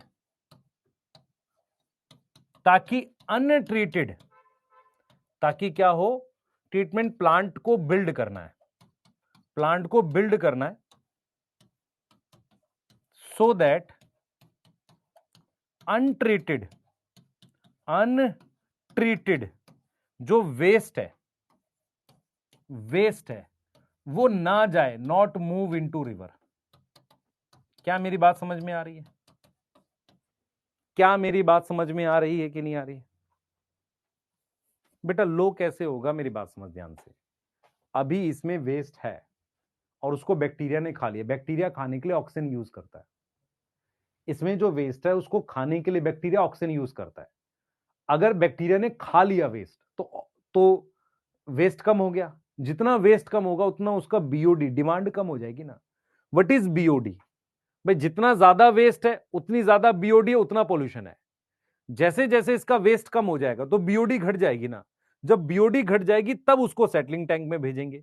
तो हम क्या करेंगे, मान लो 2 दिन में 3 दिन में मेजर करते होंगे 1-1 लीटर पानी लेके बीओडी का लेवल, उसके बाद उसको क्या करेंगे, वो करेंगे। अब क्या था, एक प्लान आया था अंडर मिनिस्ट्री ऑफ फॉरेस्ट और एनवायरमेंट के, अभी भी है ये, ठीक है, under ministry of forest and environment, ministry of forest and environment. ये जो है ये प्लान क्या है एग्जैक्टली, ये प्लान क्या है आपको समझना पड़ेगा। ये प्लान ये है कि बहुत सारे सीवेज ट्रीटमेंट प्लांट बनाओ, पर प्रॉब्लम क्या हो रही है बेटा, जिस रेट से अर्बनाइजेशन बढ़ रहा है, शहरीकरण बढ़ रहा है, उस रेट से आप बना ही नहीं सकते या बना ही नहीं पा रहे हो, और हम बहुत आसानी से क्या करते हैं, अनट्रीटेड वेस्ट डाल देते हैं रिवर्स में और वो पॉल्यूट हो जाती है। Ganga action Yamuna action plan है कि इंडिया की जितनी बड़ी रिवर्स हैं उस पे सीवेज ट्रीटमेंट प्लांट बनाओ ताकि अनट्रीटेड पानी ना जा सके। यहां तक क्लियर है, यहां तक क्लियर है बेटा। बच्चे ऑक्सीजन बीओडी डिमांड है। अगर मैं तेरे से कह रहा हूं, मेरी बात सुन ध्यान से सुन, मैं कह रहा हूं कि जैसे मान ले तू 4 रोटी खाता है, तेरे पेट की डिमांड कितनी है, 4 रोटी। अब मान ले पेट भरा हुआ है तो डिमांड सेम रहेगी, नहीं सर घट जाएगी। ऐसे ही मैं कह रहा हूं कि अगर इसमें से वेस्ट कम हो जाएगा तो क्या डिमांड बढ़ी जाएगी, घट जाएगी, घट जाएगी। तो बीओडी क्या है, ऑक्सीजन की डिमांड है, नीड है, कितनी ऑक्सीजन लगेगी 1 लीटर पानी में से वेस्ट डाइजेस्ट करने के लिए पूरी तरीके से। तो बीओडी मान लो 500 आ रही है, इसका मतलब बहुत वेस्ट है। 250 आ रही है, वेस्ट कम हो गया। अब मान लो मैंने अभी अभी लिया, इसमें से सैंपल लिया 1 लीटर और 10 दिन बाद लिया, अब डाइजेशन हो चुका है तो सैंपल में अब भाई वेस्ट डाइजेस्ट हो चुका ना, तो फिर ऑक्सीजन की डिमांड कम आएगी ना। क्लियर है? जल्दी बताओ, जल्दी जल्दी जल्दी फास्ट। ऋषि साहू समझ गए बेटा, कोई बात नहीं, आप टेस्ट दो बेटा। बीओडी चेक करने के लिए हम कैसे करते हैं, बीओडी ऑक्सीजन की डिमांड है तो हम उसको चेक करते हैं, उसके लिए हमारे पास कुछ मेथड्स हैं प्रॉपर तरीके के, वो है ना, उस तरीके से। ठीक है, नोट करिए जल्दी से।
ठीक है, क्या थर्सडे को जेनेटिक स्टार्ट है 100%?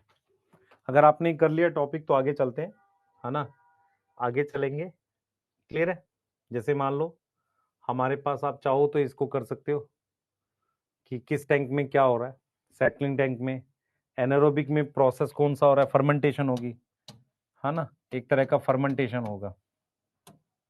यस, एनारोबिक ब्रेकडाउन होगा। ठीक है, गैस कौन सी बनेगी? Yes, some amount of sludge is sent from, नहीं यहां से नहीं भेज रहे, यहां से भेजते हैं सेटलिंग टैंक से, यहां से इसमें भेजते हैं, है ना। ठीक है, तो ये चाहो तो करा दिया, वैसे मैंने इसकी जरूरत नहीं है, आपको बता दिया। इतना लिख लिया तो पहले बताओ, आगे चलते हैं। ये आपको दिख रहा है ये फ्लॉक कैसा दिखता है, ये देख लो, ये फ्लॉक ऐसा दिखता है। ठीक है, अब मैं आपको बायोगैस प्लांट के बारे में पढ़ाने जा रहा हूँ। देखो, गंगा एक एक्शन प्लान यही है, मेजर रिवर जो बड़ी रिवर्स हैं, बहुत सारी बड़ी रिवर्स हैं, उस पर बनाना है sewage treatment plant, major rivers पे। ठीक है, यस, आ जाइए। तो हम बात करते हैं बेटा बायोगैस प्लांट की, हम बात करते हैं बायोगैस प्लांट की। विनीत, मैं एक सवाल पूछता हूं, आपने लिखा है कि अगर पिछले अगले साल 550 होंगे तो जीएमसी मिल जाएगा, क्या ये सवाल ठीक है? तू अपने आप से बता। एक साल था जिसमें 550 में कुछ नहीं मिला, एक साल था, तो ये डिपेंड करता है किस पे, पेपर कैसा आया। तो हमें पता है पेपर कैसा आएगा, हाँ उनको पता है जो वीडियो बना रहे हैं वहां बैठे बैठे। पढ़ ले। तुम्हारी सबसे बड़ी दिक्कत क्या है तुम्हारी जनरेशन की, तुम रिजल्ट के पीछे भाग रहे हो, तुम पढ़ाई के पीछे नहीं भाग रहे हो। जिस दिन तुम पढ़ाई के पीछे भागने लगोगे ना, तो रिजल्ट की तुम्हें टेंशन नहीं रहेगी। जिस बच्चे को एक्चुअल में आता है ना, उसको सच में बहुत टेंशन नहीं होती रिजल्ट की।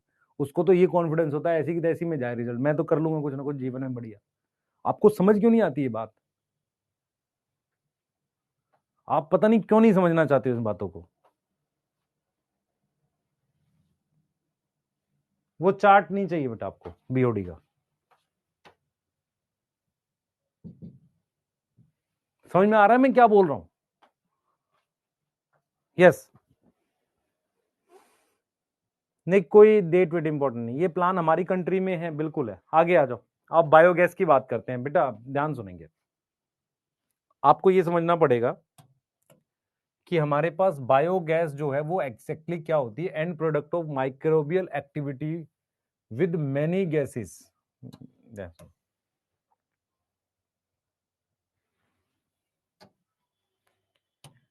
ध्यान सुनेंगे, can produce different type of gases, can produce different type of gases. मैं आपसे एक सवाल पूछता हूं, आप मुझे बताओ फर्मेंटेशन का एंड प्रोडक्ट क्या है? किसी को याद है? And product of microbial activity, microbial मतलब अगर कोई माइक्रोब्स काम करेगा उसमें डिफरेंट टाइप ऑफ गैसेस बनती है। एग्जाम्पल के लिए अगर मैं डॉ यूज कर रहा हूं, अगर मैं डॉ यूज करूंगा तो क्या बनेगा, मेरे पास CO2 फॉर्म होती है। यस, किसमें, फर्मेंटेशन में। क्या मेरी बात समझ में आ रही है, नहीं आ रही? फर्मेंटेशन में CO2 फॉर्म होती है, ठीक है सर। लेकिन अगर मैं, ध्यान सुनेंगे, अगर मैं सेलुलोज यूज करूंगा, मैं क्या यूज करूंगा, सेलुलोज यूज करूंगा, और मैं यूज करूंगा, ध्यान सुनेंगे, मैं यूज करूंगा मिथेनोबैक्टीरियम, मिथेनोबैक्टीरियम, तो एंड प्रोडक्ट में मेरे पास क्या बनेगी, एंड प्रोडक्ट में मीथेन बन सकती है, मेनली मीथेन बन सकते हैं। क्या मेरी बात समझ में आ रही है? तो बायोगैस प्लांट में टॉपिक पढ़ाने जा रहा हूं, आप सबने थोड़ा बहुत तो सुना हुआ है। तो बायोगैस का क्या मतलब होता है बेटा? बायोगैस का मतलब होता है हमारे पास जो हमारे पास क्या है, ग्रुप ऑफ गैसेस जिसमें मेनली मीथेन है, जिसमें क्या है, मेनली मीथेन है, और भी गैस है पर ज्यादा क्या है, मीथेन है। ठीक है, हम ये कह रहे हैं कि एंड प्रोडक्ट जो है माइक्रोबियल एक्टिविटी का अलग अलग गैस बनाता है। अगर मैं आटा है उस पे ये फर्मेंटेशन कर रहा हूं तो मेरे पास CO2 बन रहा है ना। लेकिन अगर मैं बैक्टीरिया यूज कर रहा हूं तो मीथेन भी बन रहा है। तो इसका मतलब क्या है कि गैस किस बात पे डिपेंड करती है? टाइप ऑफ गैस डिपेंड करती है, ए टाइप ऑफ रॉ मटेरियल, या टाइप ऑफ रॉ मटेरियल जिसपे वो काम कर रहा है बैक्टीरिया, है ना। जैसे एग्जांपल है, मान लो सेलुलोज है कि नहीं है ना। अगर आप ध्यान से देखेंगे जो काऊ बफेलो है उसके खाने में बहुत सेलुलोज होता है। दूसरा माइक्रोब्स कौन सा है? क्या है, माइक्रोब्स कौन सा है, माइक्रोब्स। यस, तो आपको यह समझना पड़ेगा कि जो काऊ और बफेलो है, काऊ और बफेलो जो हैं, कैटल जो हैं, बेसिकली जो कैटल का जो एक्सक्रीटा होता है, कैटल का जो एक्सक्रीटा होता है, एक्सक्रीटा समझ में आता है, वेस्ट। तो जो कैटल मतलब गाय भैंस, उसका जो एक्सक्रीटा होता है उसमें बहुत सारा अनडाइजेस्टेड सेलुलोज होता है। यस, क्लियर है, जिसका एनारोबिक डाइजेशन पॉसिबल है। एनारोबिक डाइजेशन उसका मीथेन बनाएगा। एनारोबिक डाइजेशन क्या देगा, गिव मीथेन। क्या बनाएगा, मीथेन बना देगा। इस बात में कोई दिक्कत है क्या? इस बात में कोई दिक्कत है? और जो माइक्रोब्स इन्वॉल्व हैं वो कौन से, मैं बता देता हूं। माइक्रोब्स इन्वॉल्व हैं वो है मेरे पास मिथेनोजन। कौन से हैं? मिथेनोजन है। आर्की बैक्टीरिया, यस, एग्जाम्पल के लिए मिथेनोबैक्टीरियम। मिथेनोजन एक ग्रुप है, मिथेनोबैक्टीरियम एग्जाम्पल है, जीनस है। क्लियर है? यस। इनकी लोकेशन कहां थी, याद करो। इनकी लोकेशन है कि स्टमक का एक पार्ट होता है र्यूमन। र्यूमन क्या है? Part of stomach. Part of stomach किसका? कैटल का। उसमें प्रेजेंट थे, एंड हेंस किसमें प्रेजेंट होंगे? प्रेजेंट इन एक्सक्रीटा, जिसको हम क्या बोलते हैं, गोबर, है ना। सर ये तो फिर हमारे दिमाग में भी होगा। हाँ, तुम्हारे दिमाग में हो सकता है। क्या मेरी बात समझ में आ रही है? क्या मेरी बात समझ में आ रही है कि नहीं आ रही? क्या मेरी बात समझ में आ रही है कि नहीं आ रही? यस।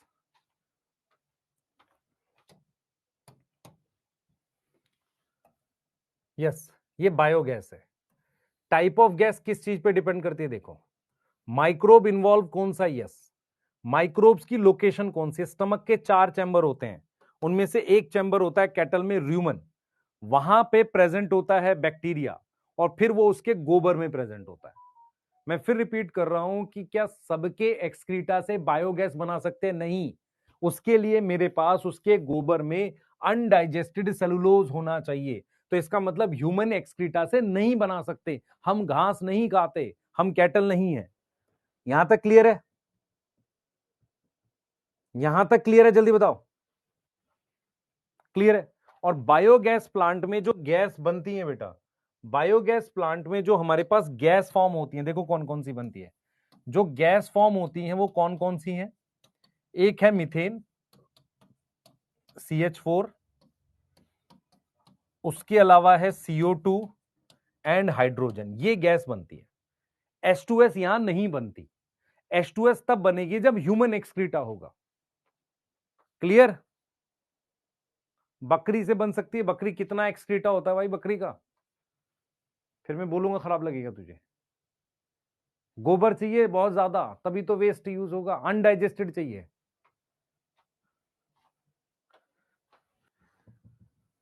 अनडाइजेस्टेड।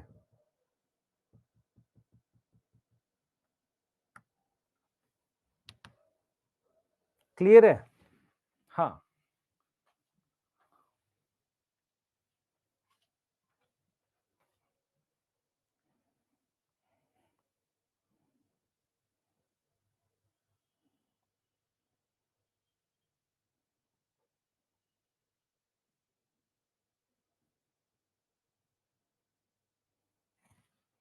हो गया।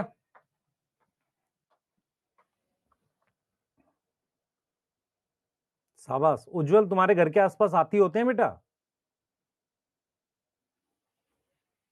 हाँ, हाथी है घर के आसपास? कितने हाथी रहते हैं गांव में? हाथी पालते हैं लोग। बायोगैस प्लांट गांव में क्यों बना पाते हैं, क्यों कम्युनिटी में बन पाता है? क्योंकि गोबर अवेलेबल है। ठीक है, आप समझो ध्यान से। बेसिकली क्या है बच्चे, a large amount of cattle excreta available है। कैटल एक्सक्रीटा अवेलेबल है विलेज में, इसीलिए वहां बनाते हैं। अब आप सोचो कि गोबर फिर गाय भैंस का ही मिलेगा। अब बायोगैस प्लांट में क्या क्या कंपोनेंट है सुन लो ध्यान से, पहले समझ लो चीजों को। आपके लिए इंपॉर्टेंट है ना?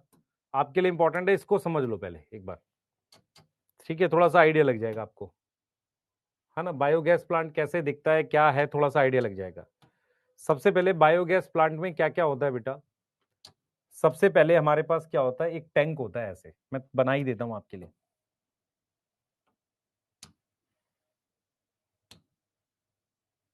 सुनो ध्यान से। हमारे पास क्या होता है, 10 से 15 फीट का ऐसा गहराई में पानी, मतलब जमीन के अंदर ऐसे टैंक होता है 10 से 15 फीट का। ठीक है सर? यहां से हम स्लरी मिक्स करके डालते हैं। ऐसे स्लरी मिक्स करके यहां से डालते हैं। स्लरी क्या होता है बेटा? What is slurry? स्लरी होता है गोबर प्लस पानी, गोबर प्लस वाटर, क्योंकि उसमें बैक्टीरिया ऑलरेडी होता है। वो मिक्स करके हम यहां से डाल देते हैं इसमें। ठीक है, यहां से हम इसको डाल देते हैं, यहां से इसको डाल देते हैं ऐसे। अब क्या होगा बेटा, इस पे मैंने वो लगा रखा, इस पे इस तरीके से हमने कवर लगा रखा होता है ऐसे। और वो कवर जो होता है वो मूव करता है, मतलब इस तरीके से कवर होता है, और गैस से वो गैस इसमें बनती है। और ये कवर जो है ना, ये ऊपर की तरफ मूव करता है। और यहां से पाइप लगा रखा है गैस की सप्लाई का। तो ये गैस की सप्लाई का है। अब यहां से आप चाहो तो अनडाइजेस्टेड जो है उसको वापसी निकाल सकते हो, क्योंकि उसको निकालोगे नहीं तो जगह भर जाएगी। तो उसको मेन्योर की तरह यूज कर सकते हैं अनडाइजेस्टेड को। जो अनडाइजेस्टेड है उसको आप कैसे यूज कर सकते हो, मेन्योर की तरह। मेरी बात समझ में आ रही है? तो कंपोनेंट में आप क्या देखोगे बेटा, कंपोनेंट में आप क्या देखोगे? तो एक तो मेरे पास 10 से 15 फीट का, मतलब जमीन के अंदर बनाते हैं उसका टैंक होता है मेरे पास। क्लियर है? फिर मेरे पास क्या होगा बेटा, गैस होल्डर होता है, जो गैस को होल्ड करेगा या गैस को कंटेन करेगा, वो प्रेजेंट होता है। ठीक है? जो फ्लोटिंग होता है, जो कैसा होता है, फ्लोट करता है, फ्लोटिंग ऑन गैस। वो गैस पे फ्लोट करता है। ये पूछेगा कैसा चैम्बर, ये सब नहीं। उसके बाद क्या होता है बेटा, हम स्लरी स्लरी को ऐड करते हैं एक जगह से। अब स्लरी क्या होता है, हमारे पास गोबर प्लस पानी, उसको मिक्स करते हैं। उसको क्या करते हैं, इनपुट, वो इनपुट की तरह काम करता है। ठीक है? अच्छा, उसके अलावा बेटा अनडाइजेस्टेड को हम रिमूव कर सकते हैं। अनडाइजेस्टेड जो है उसको रिमूव कर सकते हैं, रिमूव कर सकते हैं और यूज कर सकते हैं as a manure. Use as a manure. Manure से फायदा क्या होगा भाई, अनडाइजेस्टेड है, इसका मतलब बैक्टीरिया उसको अच्छे से तोड़ नहीं पाया। तो मेन्योर क्या होता है, उसमें स्लो डाइजेशन होता है, तो मिट्टी में रहेगी चीज ज्यादा देर तक। अब मेरे पास क्या है बेटा, इसका यूज क्या है? यूज कहां करते हैं, विलेज में। कहां करेंगे बेटा? विलेज में। किसके लिए? एक तो मैं क्या बोलूंगा बेटा, लाइटिंग के लिए। लाइटिंग मतलब रोड पे लाइट लगाने के लिए, and as a fuel use करते हैं, घर में फ्यूल की तरह यूज करते हैं। नॉर्मली क्या होता है, इसको बनाया जाता है उस तरीके से। अब हमारे पास क्या है बेटा, केवीआईसी और आईएआरआई क्या है? ये केवीआईसी और आईएआरआई क्या है बेटा, इनकी फुल फॉर्म देखेंगे। इन्होंने डेवलप किया था इसकी टेक्नोलॉजी को, तो इसका नाम है खादी। इसकी फुल फॉर्म आ सकती है village and industries commission. Khadi village and industries commission, इन्होंने डेवलप की थी टेक्नोलॉजी। और आईआरआई आपको पता होना चाहिए, इंडियन एग्रीकल्चर, पूसा में, दिल्ली में है, पूसा रोड जगह है, वहां पर है, cultural research institute. Research institute ये कहां पर है बेटा? ये बोथ प्रेजेंट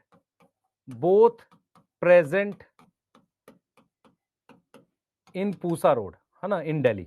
सॉरी, दिल्ली में क्यों, मैं कह रहा हूं both develop this biogas plant, both develop biogas plant, both develop this technology.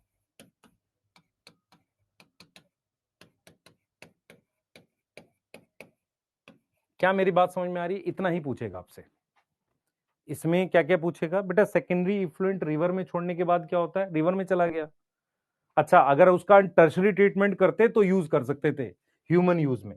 Tertiary treatment में क्या करते हैं, उसमें क्लोरीन मिला देते हैं, है ना, बैक्टीरिया मार देते हैं कुछ हार्मफुल, है ना। हाँ, यस, अब ठीक है। फोर्थ लाइन के लास्ट में क्या लिखा है बेटा? अनडाइजेस्टेड को रिमूव कर देते हैं, अनडाइजेस्टेड को रिमूव कर देते, यूज करते एज अ मेन्योर, खाद की तरह से यूज करते हैं। ठीक है, डन है। प्लीज बैक स्लाइड में ऐसा कुछ था नहीं, पर फिर भी दिखा देते आपको। अच्छा, यहां से क्या क्या क्वेश्चन आ सकता है? एक तो गैस आ सकती है, मैं मार्क कर देता हूं क्वेश्चन में। एक तो गैस पूछ सकता है, कौन कौन सी बनी है। उसके बाद ये बैक्टीरिया का नाम पूछ सकता है, मीथेन बायोगैस कौन सा बनाता है, ठीक है। उसके अलावा इन दोनों की फुल फॉर्म, ये क्वेश्चन इससे नॉर्मली बनते हैं और नहीं बनेंगे। अब ये नहीं पूछेगा कितने फीट गहरा गड्ढा था, ये सब नहीं पूछता नॉर्मली, है ना। यस, लिख लो फटाफट से। पूसा यूनिवर्सिटी पहले पटना में थी, वहां से मूव कर दिया गया, बिल्कुल टू टू 100% सही बात है। पहले नोट कर लो इसको। हाँ, नोट करिए बेटा जल्दी से। रिवर में छोड़ दिया बेटा, वहां वहां छोड़ दिया, जाने दो उसको, सेकेंडरी इफ्लुएंट को, क्यों परेशान हो। जल्दी नोट करो, आगे चलेंगे। दो छोटे टॉपिक है, एक बायो कंट्रोल एजेंट और एक है बायो फर्टिलाइजर, बस खत्म।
लिख लिया बेटा?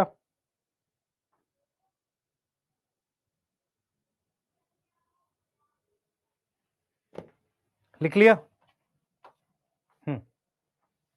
गैस का यूज चूल्हा जलाने में, हाँ, फ्यूल की तरह यूज कर सकते हैं बेटा, और लाइटिंग में तो यूज करते ही हैं, ठीक है। अब मैं बायो कंट्रोल एजेंट क्या होता है उसके बारे में आपको बताने वाला हूं। मैं थोड़ा सा ध्यान से पढ़ना, ही इंपॉर्टेंट टॉपिक है, यहां से कुछ क्वेश्चन पूछते हैं क्योंकि रिसेंट चीजें हैं। अब देखो, मीनिंग ऑफ बायो कंट्रोल क्या है बेटा, ध्यान से सुनेंगे। क्या हमारे पास क्या होता है, ध्यान सुनेंगे। हमारे पास क्या होता है, बायो कंट्रोल का मीनिंग है कि आप क्या करते हो, आप क्या यूज करते हो, आप बायोलॉजिकल मेथड यूज करते हो। आप क्या यूज करते हो, बायोलॉजिकल मेथड। किस लिए? टू कंट्रोल हार्मफुल इंसेक्ट और पेस्ट। हार्मफुल इंसेक्ट और पेस्ट को कंट्रोल करने के लिए आपने क्या यूज किया है? बायोलॉजिकल मेथड यूज किया है। आपने बायोलॉजिकल मेथड यूज किया है हार्मफुल इंसेक्ट को कंट्रोल करने के लिए। प्रॉब्लम कहां है? सुनो ध्यान से। सबसे पहले आपको प्रॉब्लम समझनी पड़ेगी। प्रॉब्लम क्या है बेटा? कि जो केमिकल फर्टिलाइजर है, केमिकल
कहां से गई थी एक बार बता दो, फिर से दोबारा बता रहा हूं, कोई दिक्कत नहीं है। कहां से गई थी एक बार फिर से बता दो, दोबारा बता रहा हूं।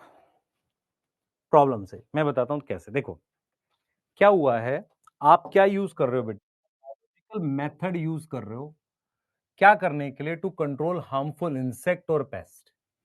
ठीक है, हार्मफुल इंसेक्ट और पेस्ट को आपको यूज करने के लिए आपने क्या किया, मतलब मारने के लिए आपने ये काम किया। प्रॉब्लम क्या है कि जो chemical fertilise sorry chemical insecticides हैं, केमिकल इंसेक्टिसाइड्स में पेस्ट वो लिख दिया, केमिकल इंसेक्टिसाइड्स हैं, ये क्या होते हैं? और पेस्टिसाइड है। देखो इंसेक्टिसाइड पेस्टिसाइड जो हैं वो एक तो टॉक्सिक होते हैं लिविंग ऑर्गेनिज्म के लिए, लिविंग ऑर्गेनिज्म के लिए टॉक्सिक होते हैं, पॉल्यूशन करते हैं सॉइल और वाटर का, तो नुकसान पहुंचाते हैं।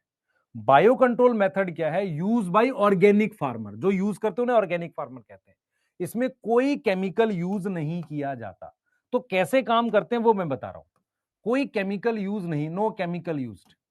यस, इतनी बात समझ में आ गई? तो सिंपल सा मेथड है, आपकी क्रॉप में कीड़े लग गए, आपने उसको मारने के लिए केमिकल यूज नहीं किया, आपने क्या किया, इन किसी पेस्ट को मारने के लिए केमिकल यूज नहीं किया, बायो कंट्रोल मेथड यूज किया।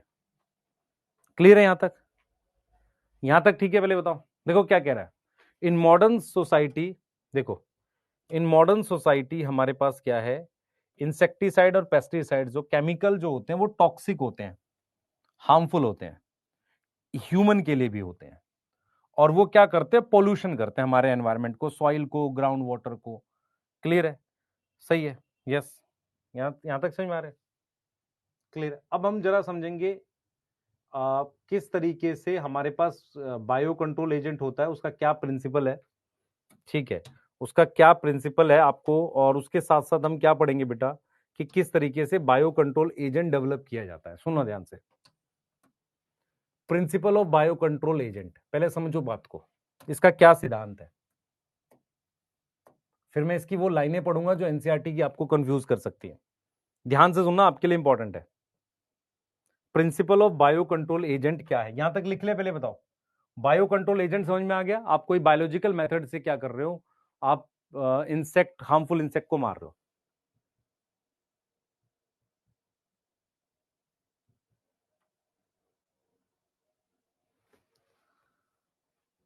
ईशान मेरे को एक बार मैसेज करना कि कौन कौन से आपको क्वेश्चन लग रहे हैं, है ना? ईशान देख ले मैसेज बेटा मैंने। आइए, छुट्टी कब होगी बेटा? ये बायो कंट्रोल और बता दूं बायो फर्टिलाइजर, बस खत्म। छुट्टी छुट्टी है तेरे जीवन में फिर मेरे से, तो है ना? चल आ जा।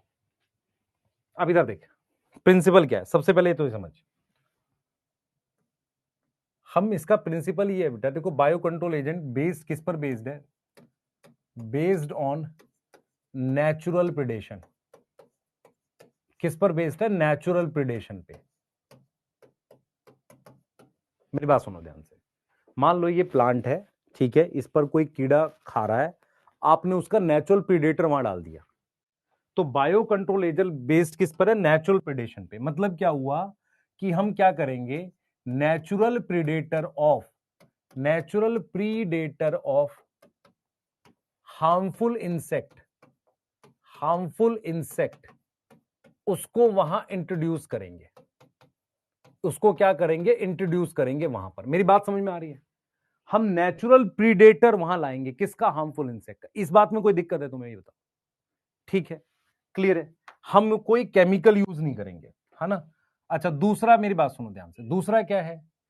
ऑर्गेनिक फार्मर बिलीव करता है, ऑर्गेनिक फार्मर जो है वो बिलीव करता है, उसका बिलीव ये है कि हमारे पास, उसका बिलीव ये है कि हमें क्या करना है, हमें 100% killing of harmful insect not require, harmful insect not require. क्योंकि हम ये मानते हैं जितनी बायोडाइवर्सिटी रहेगी उतना अच्छा रहेगा। हम 100% किलिंग नहीं मानते। मोर बायोडाइवर्सिटी फर्दर हेल्प, मोर बायोडाइवर्सिटी फर्दर हेल्प। तो ये दो बातें हैं जो आपने ध्यान रखनी है कि भाई बायो कंट्रोल एजेंट किस पर आधारित है, किसी का नेचुरल प्रीडेटर वहां डाल दो। दूसरा, ऑर्गेनिक फार्मर का ये बिलीव है कि ऐसा पॉसिबल भी नहीं है और करना भी नहीं है।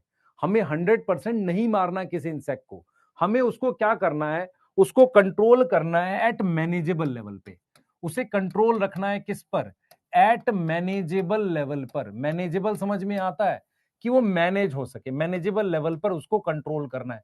क्या यहां तक बात समझ में आई है कि नहीं आई है? पहले बताओ, क्या यहां तक बात समझ में आई है कि नहीं आई है? क्या यहां तक बात समझ में आई है कि नहीं आई है?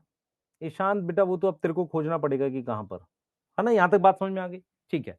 तो दो चीजें हैं, मैं केमिकल यूज नहीं करूंगा, किसी का नेचुरल प्रीडेटर यूज करूंगा। दूसरा, मैं 100% नहीं मारना चाह रहा, मैं चाह रहा हूं कि लेवल लो मेंटेन रहे, ताकि बायोडाइवर्सिटी, जितनी अलग अलग टाइप के ऑर्गेनिज्म जिंदा रहेंगे उतना मेरे लिए फर्दर अच्छा रहेगा। अब कैसे डेवलप करेंगे बायो कंट्रोल एजेंट? तो मुझे क्या पता होना चाहिए? How to develop bio control agent, how to develop bio control agent. तो मुझे दो तीन चीजें पता होनी चाहिए। मुझे बायो कंट्रोल एजेंट कैसे डेवलप करना, उसके लिए दो तीन चीजें पता होनी चाहिए। पहला, हमें life cycle of plant and harmful insect उसकी डिटेल नॉलेज हो। यस और नो? भाई, जब तक आपको नहीं पता प्लांट जो है वो कैसे ग्रो कर रहा है और उसका हार्मफुल इंसेक्ट कौन है, वो चीज नहीं पता हो, देन नेचुरल प्रीडेटर हम लोग फाइंड करेंगे। नेचुरल प्रीडेटर, ठीक है, ऑफ दैट इंसेक्ट, ठीक है। और उस तरीके से, देखो मैं आपसे बोल रहा हूं कि मुझे एक बायो कंट्रोल एजेंट चाहिए। अब मुझे पता है ये प्लांट 6 महीने तक जिंदा है और इसके आखिरी महीने में अटैक आता है उस इंसेक्ट का, तो मुझे पता है वो कौन से महीने में आता है। तो उसी महीने के आसपास में उसका प्रीडेटर, नेचुरल प्रीडेटर वहां इंट्रोड्यूस करूंगा। अब मान लो मेरा मेरा जो नेचुरल प्रीडेटर है वो कुछ दिन जिंदा रहता है, मैं स्टार्टिंग के मंथ में इंट्रोड्यूस कर दूं तो चीजें चलेंगी नहीं ना। तो कहीं ना कहीं मुझे, मतलब बायो कंट्रोल एजेंट डेवलप करने के लिए इन सबकी लाइफ साइकिल्स के बारे में पता होना जरूरी है। क्या यहां तक समझ में आ गया? ईशांत राठौर, आपको खुद पता करना पड़ेगा कहां मैसेज करना है। ये बहुत सारे बच्चे कहीं ना कहीं खोज लेते हैं, है ना? ऐसे ही खोज लो तुम भी। अब मैं यह नंबर तो दूंगा नहीं। यस, है ना? लास्ट लाइन बता दो, मेरी बात समझ ध्यान से। मैं बायो कंट्रोल एजेंट डेवलप कैसे करूंगा? जैसे मान लो ये प्लांट है, ये प्लांट 6 महीने तक जिंदा रहता है ना? ये मान लो 6 महीने तक पूरा इसका लाइफ साइकिल कंप्लीट होती है। लास्ट के एक महीने में, एक इंसेक्ट है जो इसको नुकसान पहुंचाता है। अब मुझे बताओ, मुझे जब तक इसके इंसेक्ट की लाइफ साइकिल ना पता हो, मुझे प्लांट की ना पता हो, मैं इसको कैसे, मतलब कंट्रोल करूंगा? मुझे पता है कि ये जो इंसेक्ट है ना, ये लीफ पर ना अपने लार्वे छोड़ेगा, और मेरे पास एक ऐसा और इंसेक्ट है जो इसके लार्वे खाता है, ये रहा। तो मैं क्या करूंगा, उसको ले आऊंगा फिर। तो मुझे इसके बारे में पता हो, प्लांट के बारे में पता हो, तभी तो डेवलप करोगे। कैसे करोगे? मेरी बात समझ में आई नहीं आई? अब एनसीईआरटी ये बात बोलती है कि जो जितनी ज्यादा बायोडाइवर्सिटी रहेगी, भाई आप उस इंसेक्ट को हार्मफुल वाले को भी 100% मत मारो, तो जितनी बायोडाइवर्सिटी है फर्दर हेल्थ, हेल्थ मतलब और ज्यादा अच्छा हेल्थ बना के देगी आपको आपके इकोसिस्टम का, ये कहना चाह रहा है। यहां तक क्लियर है? अब लाइनें पढ़ो, आपको मजा आएगा पढ़ के। देखो एनसीईआरटी क्या लिखती है, एनसीईआरटी बहुत शानदार लिखती है। एनसीईआरटी लिखती है कि बायो कंट्रोल एजेंट किस पर रिलाई करते हैं, बायो नेचुरल प्रिडेशन पर रिलाई करते हैं, ठीक है।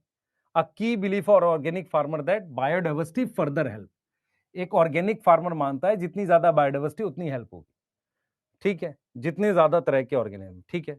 तो organic farmer work to create a system where insect, है ना, जिसको हम पेस्ट कह रहे हैं, आर नॉट इरेडिकेटेड, पूरी तरह से उसका उन्मूलन नहीं करेंगे, खत्म नहीं करेंगे, पर उसको मैनेजेबल लेवल पर बनाए रखेंगे।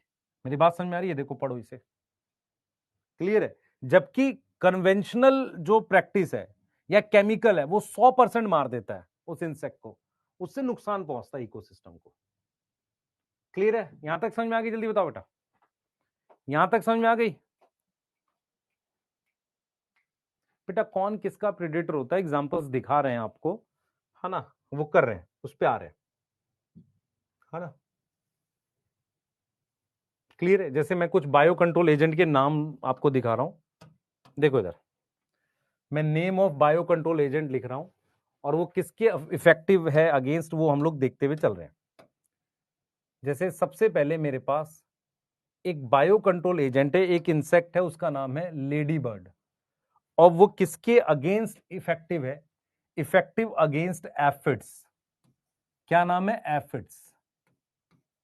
एफिड्स के अगेंस्ट इफेक्टिव है। अब एफिड्स का आपको डायग्राम देखना पड़ेगा खुद से। ड्रैगन फ्लाई किसको किल करती है? मॉस्किटो को। किसको किल करती है? मॉस्किटो को। हाँ भाई, इसमें हार्मफुल कौन है, ड्रैगन फ्लाई या मॉस्किटो? हार्मफुल कौन है? मॉस्किटो हार्मफुल है। ड्रैगन फ्लाई क्या है? वो टिड्डा होता है। ड्रैगन फ्लाई क्या है? ये बायो कंट्रोल एजेंट है। यहां तक समझ में आ रही है? अब उसके बाद हमारे पास एक बैक्टीरिया होता है जिसका नाम बैसिलस थ्रुइनजेनेसिस होता है। बैसिलस थ्रुइनजेनेसिस होता है। ये जो बैक्टीरिया है ना, इस बैक्टीरिया के स्पोर्स होते हैं, आपने पढ़ा है बायोलॉजिकल क्लासिफिकेशन में, स्पोर्स होते हैं। स्पोर्स के ऐसे पैकेट्स आते हैं, ऐसे आते हैं, शैशे। शैशे पता है? पैकेट्स। अरे क्लिनिक प्लस का जो पैकेट आता है या किसी भी चीज का, ऐसे पैकेट्स आते हैं।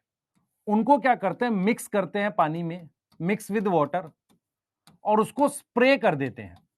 किस पे स्प्रे कर देते हैं? स्प्रे करते हैं क्रॉप्स पे, और वो किल करता है हार्मफुल इंसेक्ट को, किल करता है हार्मफुल इंसेक्ट को। क्या मेरी बात समझ में आ रही है?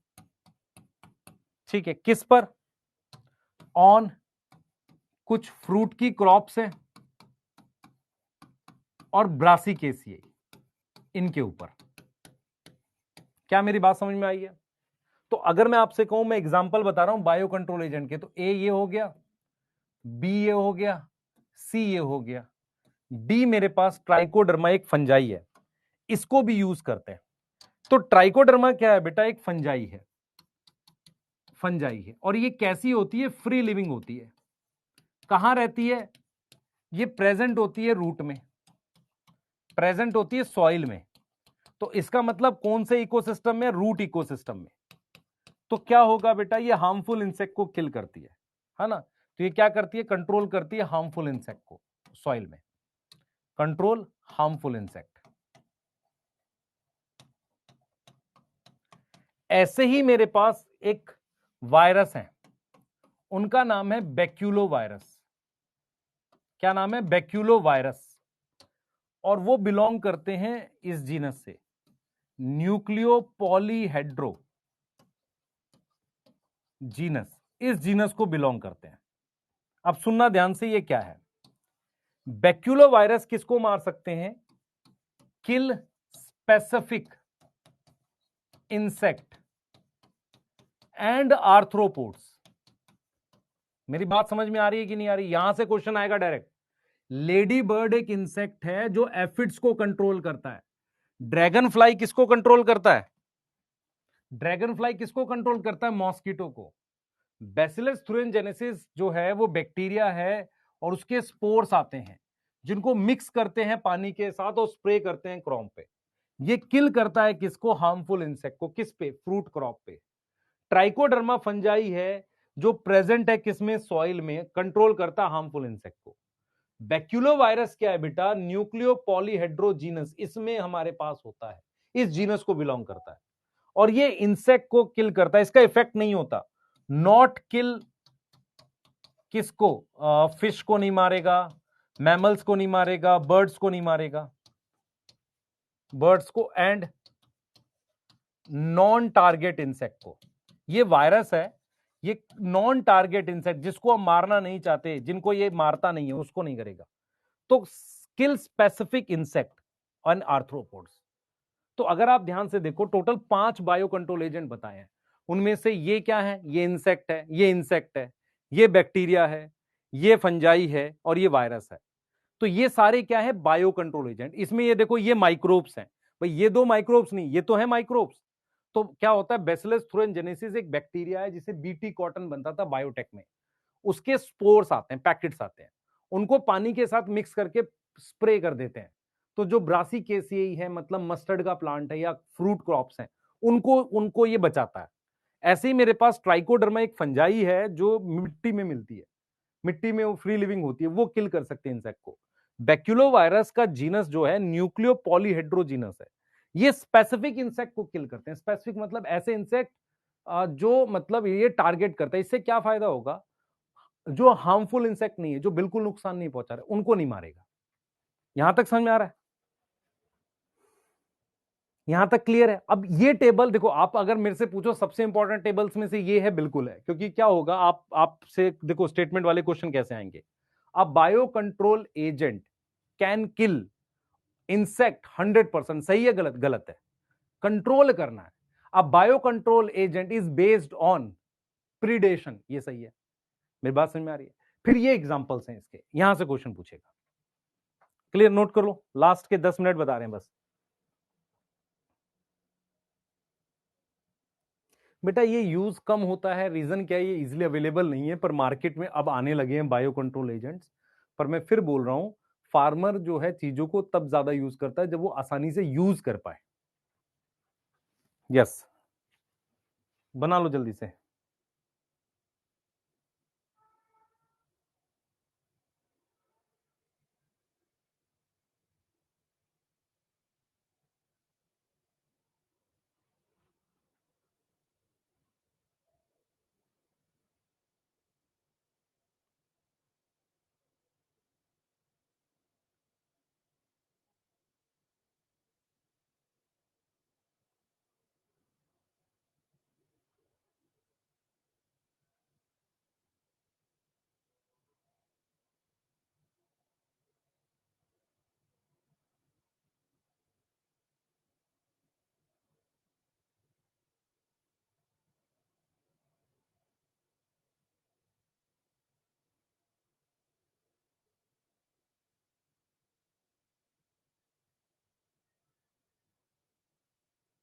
लिख लिया बेटा?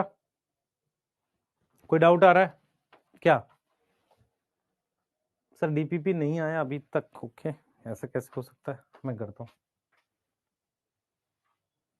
एक सेकेंड दो।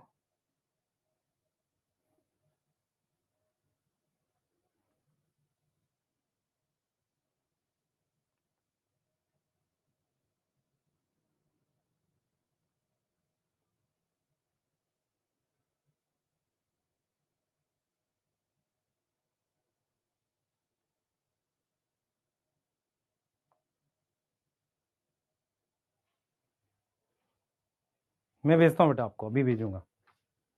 ठीक है, आ जाओ। अब मैं आपको क्या बता रहा हूँ, एक छोटा सा टॉपिक है, इसको आईपीएम कहते हैं। ये आईपीएम क्या होता है आप समझना ध्यान से, पहले इसकी फुल फॉर्म समझो। आईपीएम की फुल फॉर्म है इंटीग्रेटेड पेस्ट मैनेजमेंट। ध्यान सुनेंगे, इंटीग्रेटेड का मतलब होता है जुड़ा हुआ। तो इंटीग्रेटेड पेस्ट मैनेजमेंट ये क्या तरीका होता है बेटा? क्या होता है हमारे पास, ये उन जगह किया जाता है जहां पर मुझे पता है बहुत इकोलॉजिकली सेंसिटिव एरिया। तो आईपीएम क्या होता है बेटा, आईपीएम क्या होता है कि हम क्या होते हैं, कुछ एरियाज बहुत इकोलॉजिकली सेंसिटिव होते हैं। तो some area are ecologically sensitive, ecologically sensitive, वहां पर कुछ इंसेक्ट को मार दोगे तो पूरा डिस्टरबेंस खराब हो जाएगा, मतलब पूरा सॉरी पूरा वो जो कहते हैं ना बैलेंस खराब हो जाएगा। तो वहां पर क्या होता है कि नॉन टारगेट इंसेक्ट्स जो हैं उनकी किलिंग प्रिवेंट करनी होती है, उनकी किलिंग को प्रिवेंट करते हैं। तो उसकी जो टेक्निक है ना भाई, कुछ ऐसा करें कि नॉन टारगेटेड ना मरे, तो उसके लिए बैक्यूलो वायरस यूज कर सकते हैं। उसकी टेक्निक को आईपीएम कहते हैं। आईपीएम क्या है, एक तरीका है जिससे आप इकोलॉजिकली सेंसिटिव एरिया में इंसेक्ट की किलिंग करते हो पर नॉन टारगेट वालों को नहीं मारने देते। तो आईपीएम के लिए क्या है, फॉर आईपीएम बैक्यूलो वायरस बेस्ट है। फॉर आईपीएम जो है हमारे पास बैक्यूलो वायरस जो है वो बढ़िया है, सूटेबल है, क्योंकि वो नॉन टारगेटेड की किलिंग नहीं करता, ये सूटेबल है। इतनी चीज समझ में आ रही है, इतनी चीज समझ में आ रही है, जल्दी बताओ बेटा। डीपीपी पहले तो अभी टेलीग्राम चैनल पे डाल देता हूं, है ना। हाँ ठीक है, पहले टेलीग्राम चैनल पे भी डालता हूं, ऐप पे भी डालता हूं। अगर ऐप पे उन्होंने अपडेट नहीं करी तो वहां से उठा लेना आज, और आज ही इसको कर भी लेना भाई, प्रभु आज कर लेना। ठीक है, लास्ट चीज बताने जा रहा हूं। यस, बायो फर्टिलाइजर बताने जा रहा हूं लास्ट। करें, इतना लिख लिया तो मैं बता दूं। आईपीएम समझ में आया नहीं आया? हाँ बेटा, गेहूं के ऊपर लीफ पे वो लग गया और तू पूछ रहा है मेरे से कौन सा एज, मेरे को कैसे बताओ? खेती थोड़ी करता हूँ यार मैं तो टॉपिक पढ़ा रहा हूँ भाई, मैं एग्रीकल्चर थोड़ी करता हूँ। तुम्हें पता नहीं, बच्चे जैसी हरकतें हैं तुम्हारी। अब आ जाओ जरा, बायो फर्टिलाइजर बता रहा हूँ। देखो, सबसे पहले ऑर्गेनिक फार्मिंग आपको पता है, ऑर्गेनिक फार्मिंग क्या होता है, हम कोई भी केमिकल यूज नहीं करते। तो जैसे हमने बायो कंट्रोल एजेंट यूज किया ना, वैसे ही हम क्या करते हैं, बायो फर्टिलाइजर यूज करते हैं। तो बायो फर्टिलाइजर क्या होता है भाई, pollution cause by chemical fertiliser. तो we need to switch on organic farming. तो ऑर्गेनिक फार्मिंग में हम यूज करते हैं क्या, bio control agent, bio control agent, ताकि हम हार्मफुल इंसेक्ट को मार सके, एंड बायो फर्टिलाइजर। इतनी बात याद रहेगी ना। बायो फर्टिलाइजर क्या होते हैं, ये ऐसे ऑर्गेनिज्म होते हैं जो प्लांट की जो मिनरल्स हैं उनको रिप्लेनिश करता है।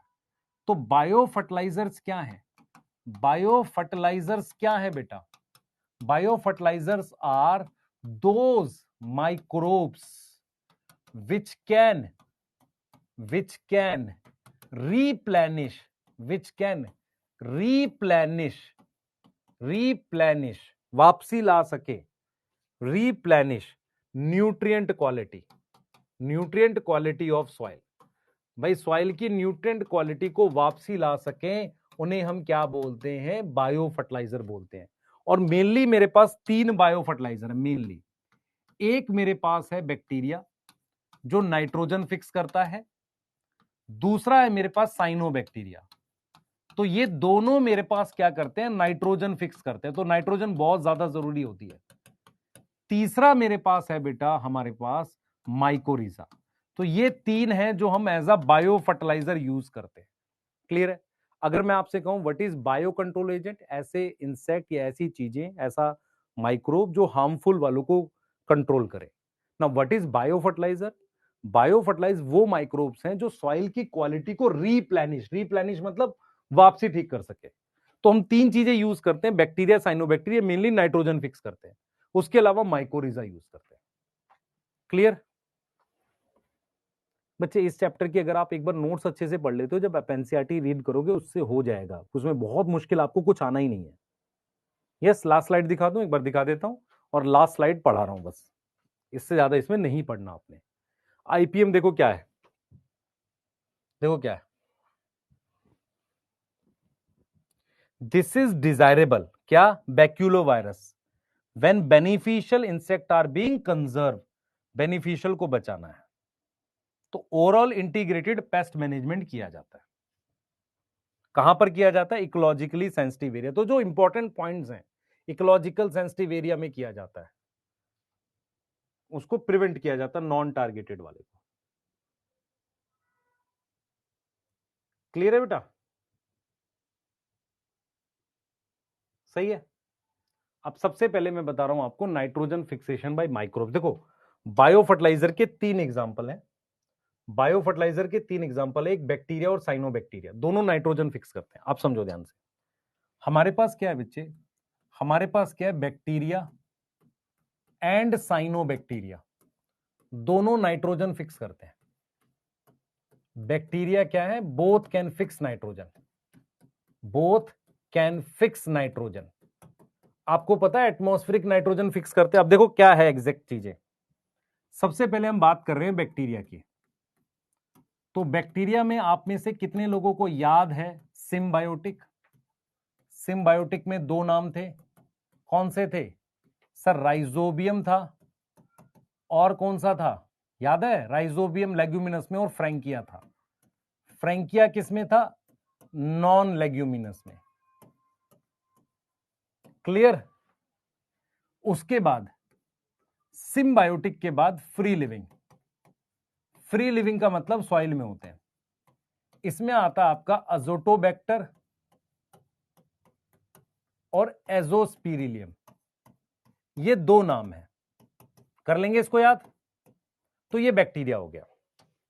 अब साइनोबैक्टीरिया के साथ एक खास बात है, साइनोबैक्टीरिया 2 काम करता है।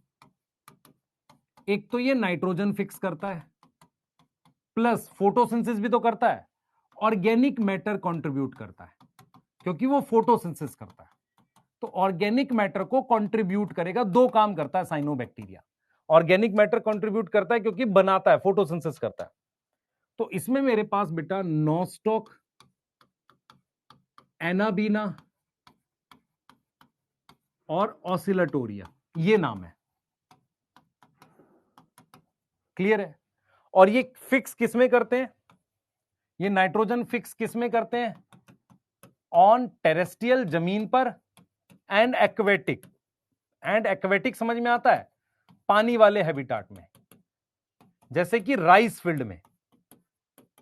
किसमें? राइस फील्ड में। राइस फील्ड समझ में आता है? पानी भरा रहता है ना उसमें, राइस फील्ड में। तो साइनोबैक्टीरिया नाइट्रोजन फिक्स करता है प्लस ऑर्गेनिक मैटर देता है, बैक्टीरिया सिर्फ नाइट्रोजन फिक्स करता है। ये दोनों मिला के किसमें काउंट होते हैं? बायो फर्टिलाइजर में। यस बेटा, इकोलॉजिकली सेंसिटिव का मतलब, जैसे मैं आपको कहता हूं मेरी स्किन सेंसिटिव है तो इसका मतलब खराब हो जाएगी। इकोलॉजिकली सेंसिटिव एरिया, एक बच्चा कह रहा है कि सर लास्ट स्लाइड दिखा दो। इकोलॉजिकली सेंसिटिव एरिया वो होते हैं जिनमें अगर कोई ऑर्गेनिज्म मर जाए तो बहुत ज्यादा प्रॉब्लम आ जाती है। ऐसे एरियाज में आप हमेशा उन इंसेक्ट को मारेंगे जो मतलब एकदम ऐसा हो कि इसकी वजह से नुकसान हो रहा है, और भी कंट्रोल वे में। क्लियर है? अब बायो फर्टिलाइजर क्या, आप देखो केमिकल फर्टिलाइजर पोल्यूशन करते हैं, तो मुझे ऑर्गेनिक फार्मिंग पे जाना पड़ेगा। Organic farming bio control agent और बायो फर्टिलाइजर यूज करती है। बायो फर्टिलाइजर क्या है? माइक्रोब्स है जो क्या कर रहे हैं, वापसी ला रहे हैं, और उसमें क्या है? बैक्टीरिया, साइनोबैक्टीरिया जो नाइट्रोजन फिक्स करते हैं। यस, और माइकोरिजा। क्लियर है? माइकोरिजा। अब हमने किसकी बात करी है? बैक्टीरिया की। देखो बैक्टीरिया में कौन है? सिम्बायोटिक है मेरे पास ये दोनों, और फ्री लिविंग में अजोटोबैक्टर ये हो गया। क्लियर है? यस।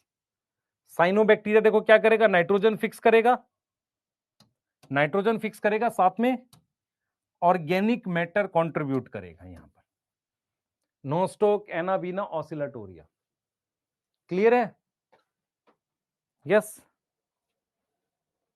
बेटा, साइनोबैक्टीरिया में स्पिरुलिना भी है, यस, लेकिन इस इधर दे नहीं रखा। राइस फील्ड पता है आपको कहां पर फिक्स करते हैं? जमीन पे, और कहां पर? देखो लिखा हुआ है वाइडली डिस्ट्रीब्यूटेड इन एक्वेटिक और टेरेस्ट्रियल एनवायरमेंट में। क्लियर है? अब माइकोरिजा देखो, आजकल क्या है, मार्केट में फार्मर्स वगैरह लाकर रेगुलरली यूज भी कर रहे हैं किसको? बायो फर्टिलाइजर्स को। क्लियर है? अब हम बात कर रहे हैं माइकोरिजा की। देखो क्या है, याद है माइकोरिजा क्या थी? किसी को याद है माइकोरिजा? ये प्लांट की रूट है, इसके साथ फंजाई के हाइफे होते थे, तो क्या बोलते हैं? माइकोरिजा क्या था? Symbiotic association with root fungal hyphae, fungi के हाइफे। क्लियर है? सिम्बायोटिक एसोसिएशन है रूट और फंजाई के हाइफे के बीच में। अब कौन सी फंजाई? कौन सी फंजाई? Genus Glomus. तो जो जीनस ग्लोमस है ना, और ये उसमें आता है बेटा एस्कोमाइस्टीज में। ये किस में आता है? एस्कोमाइस्टीज में। माइकोरिजा मेनली इसको बिलोंग करता है, mainly belong to this genus, mainly belong to this genus. कौन सा जीनस? जीनस ग्लोमस, एस्कोमाइस्टीज में आता है। अब माइकोरिजा क्या करता है बेटा? रोल क्या है माइकोरिजा का? ध्यान से सुनेंगे। रोल ऑफ माइकोरिजा, कैसे वो बायो फर्टिलाइजर की तरह काम करता है ना? क्या सबसे पहले वो मिनरल एब्जॉर्ब करेगा, फास्फोरस मिनरल एब्जॉर्ब करेगा। कौन सा? Mainly phosphorus. और क्या काम करेगा बताओ, अगर आपको याद है किसी को? दूसरा क्या करता है बेटा? मिट्टी के अंदर सैलिनिटी डिक्रीज करता है। डिक्रीज सैलिनिटी, डिक्रीज क्या करता है? सैलिनिटी। यस। अब मिट्टी सूखी है, पानी एब्जॉर्ब करके देगा प्लांट को, तो कंट्रोल करता है ड्रॉट।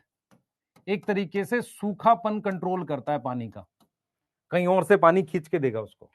और तीसरा जो फोर्थ जो इंपॉर्टेंट है, वो कंट्रोल करता है रूट बॉर्न पैथोजन को। रूट के आसपास जो पैथोजन है ना, उसको कंट्रोल करता है, उनको किल करता है, कंट्रोल करता है।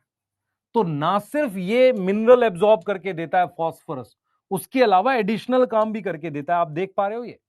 आप देखो एनसीईआरटी लिखती है जीनस ग्लोमस, है ना, फास्फोरस एब्जॉर्ब करता है, रूट बॉर्न पैथोजन को किल करता है, ड्रॉट और सैलिनिटी, ये पॉइंट्स हैं जो आपको ध्यान रखने हैं।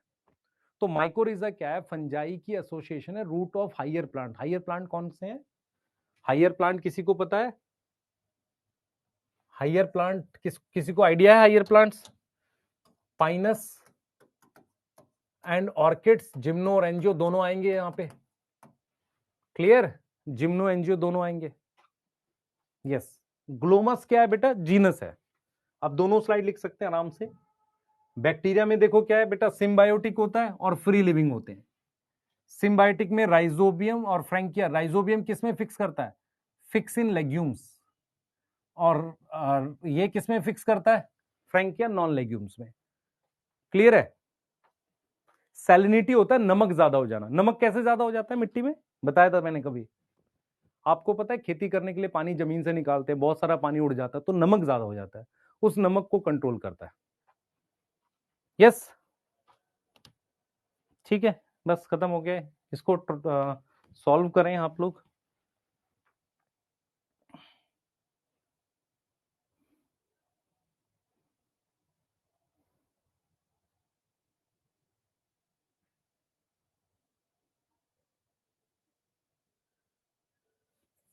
क्लियर है?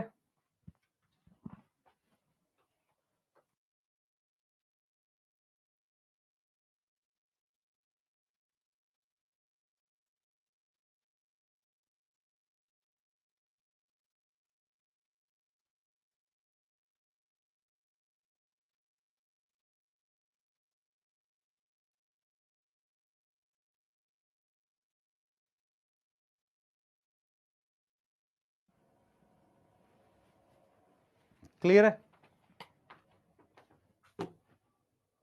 लिख लिया बेटा?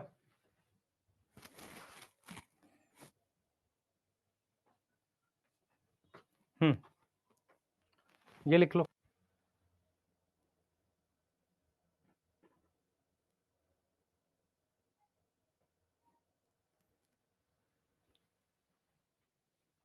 अब क्वेश्चंस करने हैं आपको, कर लो, कितने भी करने हो।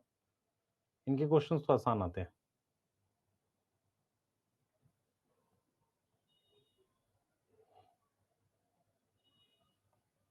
मैं आपको दिखा देता हूँ, 2 मिनट देना बस। नोट कर लो एक बार। देखो, आप खुद से बताना कि आपको से सारे क्वेश्चन बनने के हैं। जैसे ये क्वेश्चन है,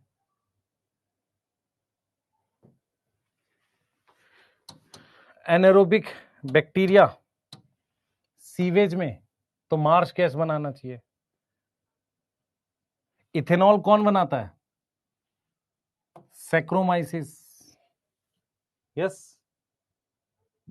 सेकेंडरी सीवेज ट्रीटमेंट कौन सा प्रोसेस है? फिजिकल है, मैकेनिकल है, केमिकल है, बायोलॉजिकल? आप बताओ, बताओ जल्दी से बेटा, कौन सा केमिकल प्रोसेस है? कर चुके हैं ना। Fourth, not a bio fertiliser. Rhizobium है, माइकोरिजा है, नोस्टोक है, एग्रोबैक्टीरियम नहीं है।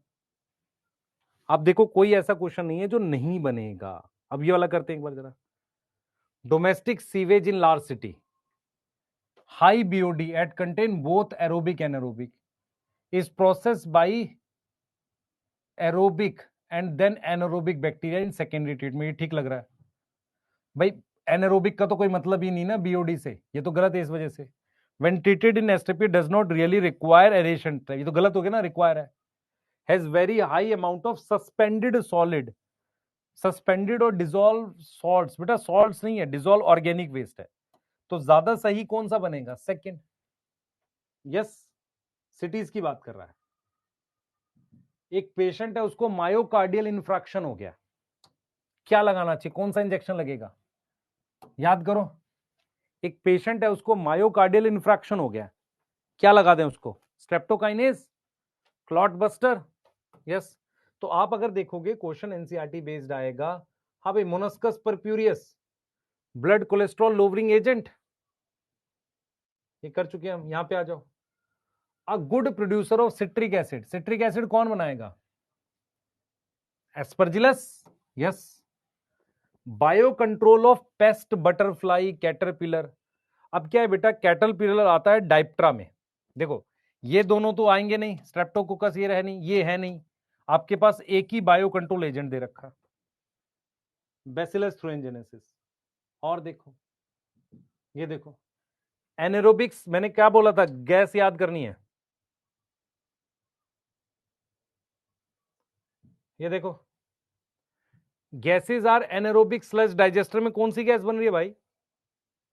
एनारोबिक स्लज डाइजेस्टर में कौन सी गैस बन रही है बताओ? Methane, hydrogen sulphide and CO2, कौन सी बन रही है? मीथेन, हाइड्रोजन सल्फाइड, CO2, कौन सी बन रही है?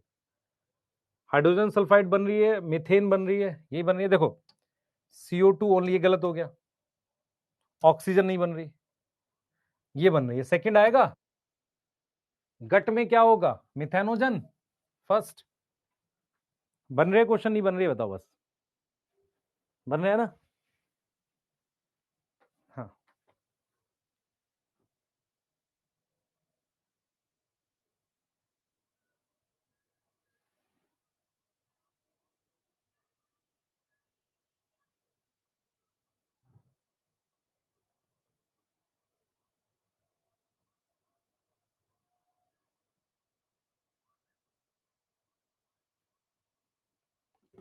क्लियर है? ये आ जाओ, मिथेनोबैक्टीरियम,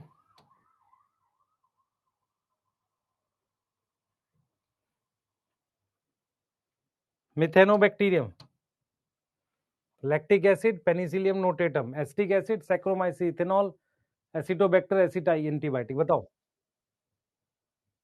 मिथेनोबैक्टीरियम क्या है ये तो गलत हो गया, ये ठीक है बस, ये गलत है, ये गलत है। थर्ड आ गया, ठीक है, डन है। यस सर, 2 घंटे हो गए, बहुत बहुत बहुत दुख की बात है यार। 2 घंटे कैसे पढ़ लिए तूने? अगले साल पढ़ना चाहिए, है ना? हाँ, अगले साल पढ़ना है हमें, वाले बाद में भी पढ़ना ही है। सर हम तो इतना पढ़ते रहते हैं, पता नहीं क्या होगा हमारे जीवन में, कितना पढ़ता रहता है पता है? अपने माँ बाप से ज्यादा मेहनत करता है, जो तेरे लिए मेहनत करते हैं उससे ज्यादा करता है, नालायक। शर्म आनी चाहिए, है ना? हाँ, थर्सडे से जेनेटिक स्टार्ट कर रहे हैं, ठीक है? हाँ, तुम्हारी मर्जी, इसको देख के करने क्वेश्चन, जैसे करने में क्वेश्चन डाल दो। हाँ, क्लियर है? ठीक है, अब मैं आपको क्लियर बता देता हूँ। मैं अभी मेरे को रिकॉर्डिंग करनी है, ठीक है? देखो क्या होता है कि एक और चीज होती है, मान लो कोई एक्सपायर भी हुआ है, उसके घर एक आध दिन बाद भी ऐसे जाना भी पड़ता है। अगर मैं अभी नहीं गया मैं प्लान कर रहा था दोपहर में जाने की, पर मैं गया नहीं। अब शाम में हो सकता है मैं जाऊं, पर मैं कोशिश करूंगा लेक्चर रिकॉर्ड कर दूं। तो मैं एक बार आपको प्लान कर देता हूँ कि पीजीआर का टेस्ट आज होगा कल होगा, मैं एक बार प्रॉपर प्लान करके आपको लिख के टेलीग्राम पे भेज देता हूँ। ठीक है, उसको फॉलो करना। अगला टेस्ट फ्राइडे को डेफिनेटली होगा, मैं कोशिश करूंगा मेरी तरफ से टाइम को आप कोई लेट ना हो। ठीक है। यस। यस भाई, सेल साइकिल पढ़ के आए।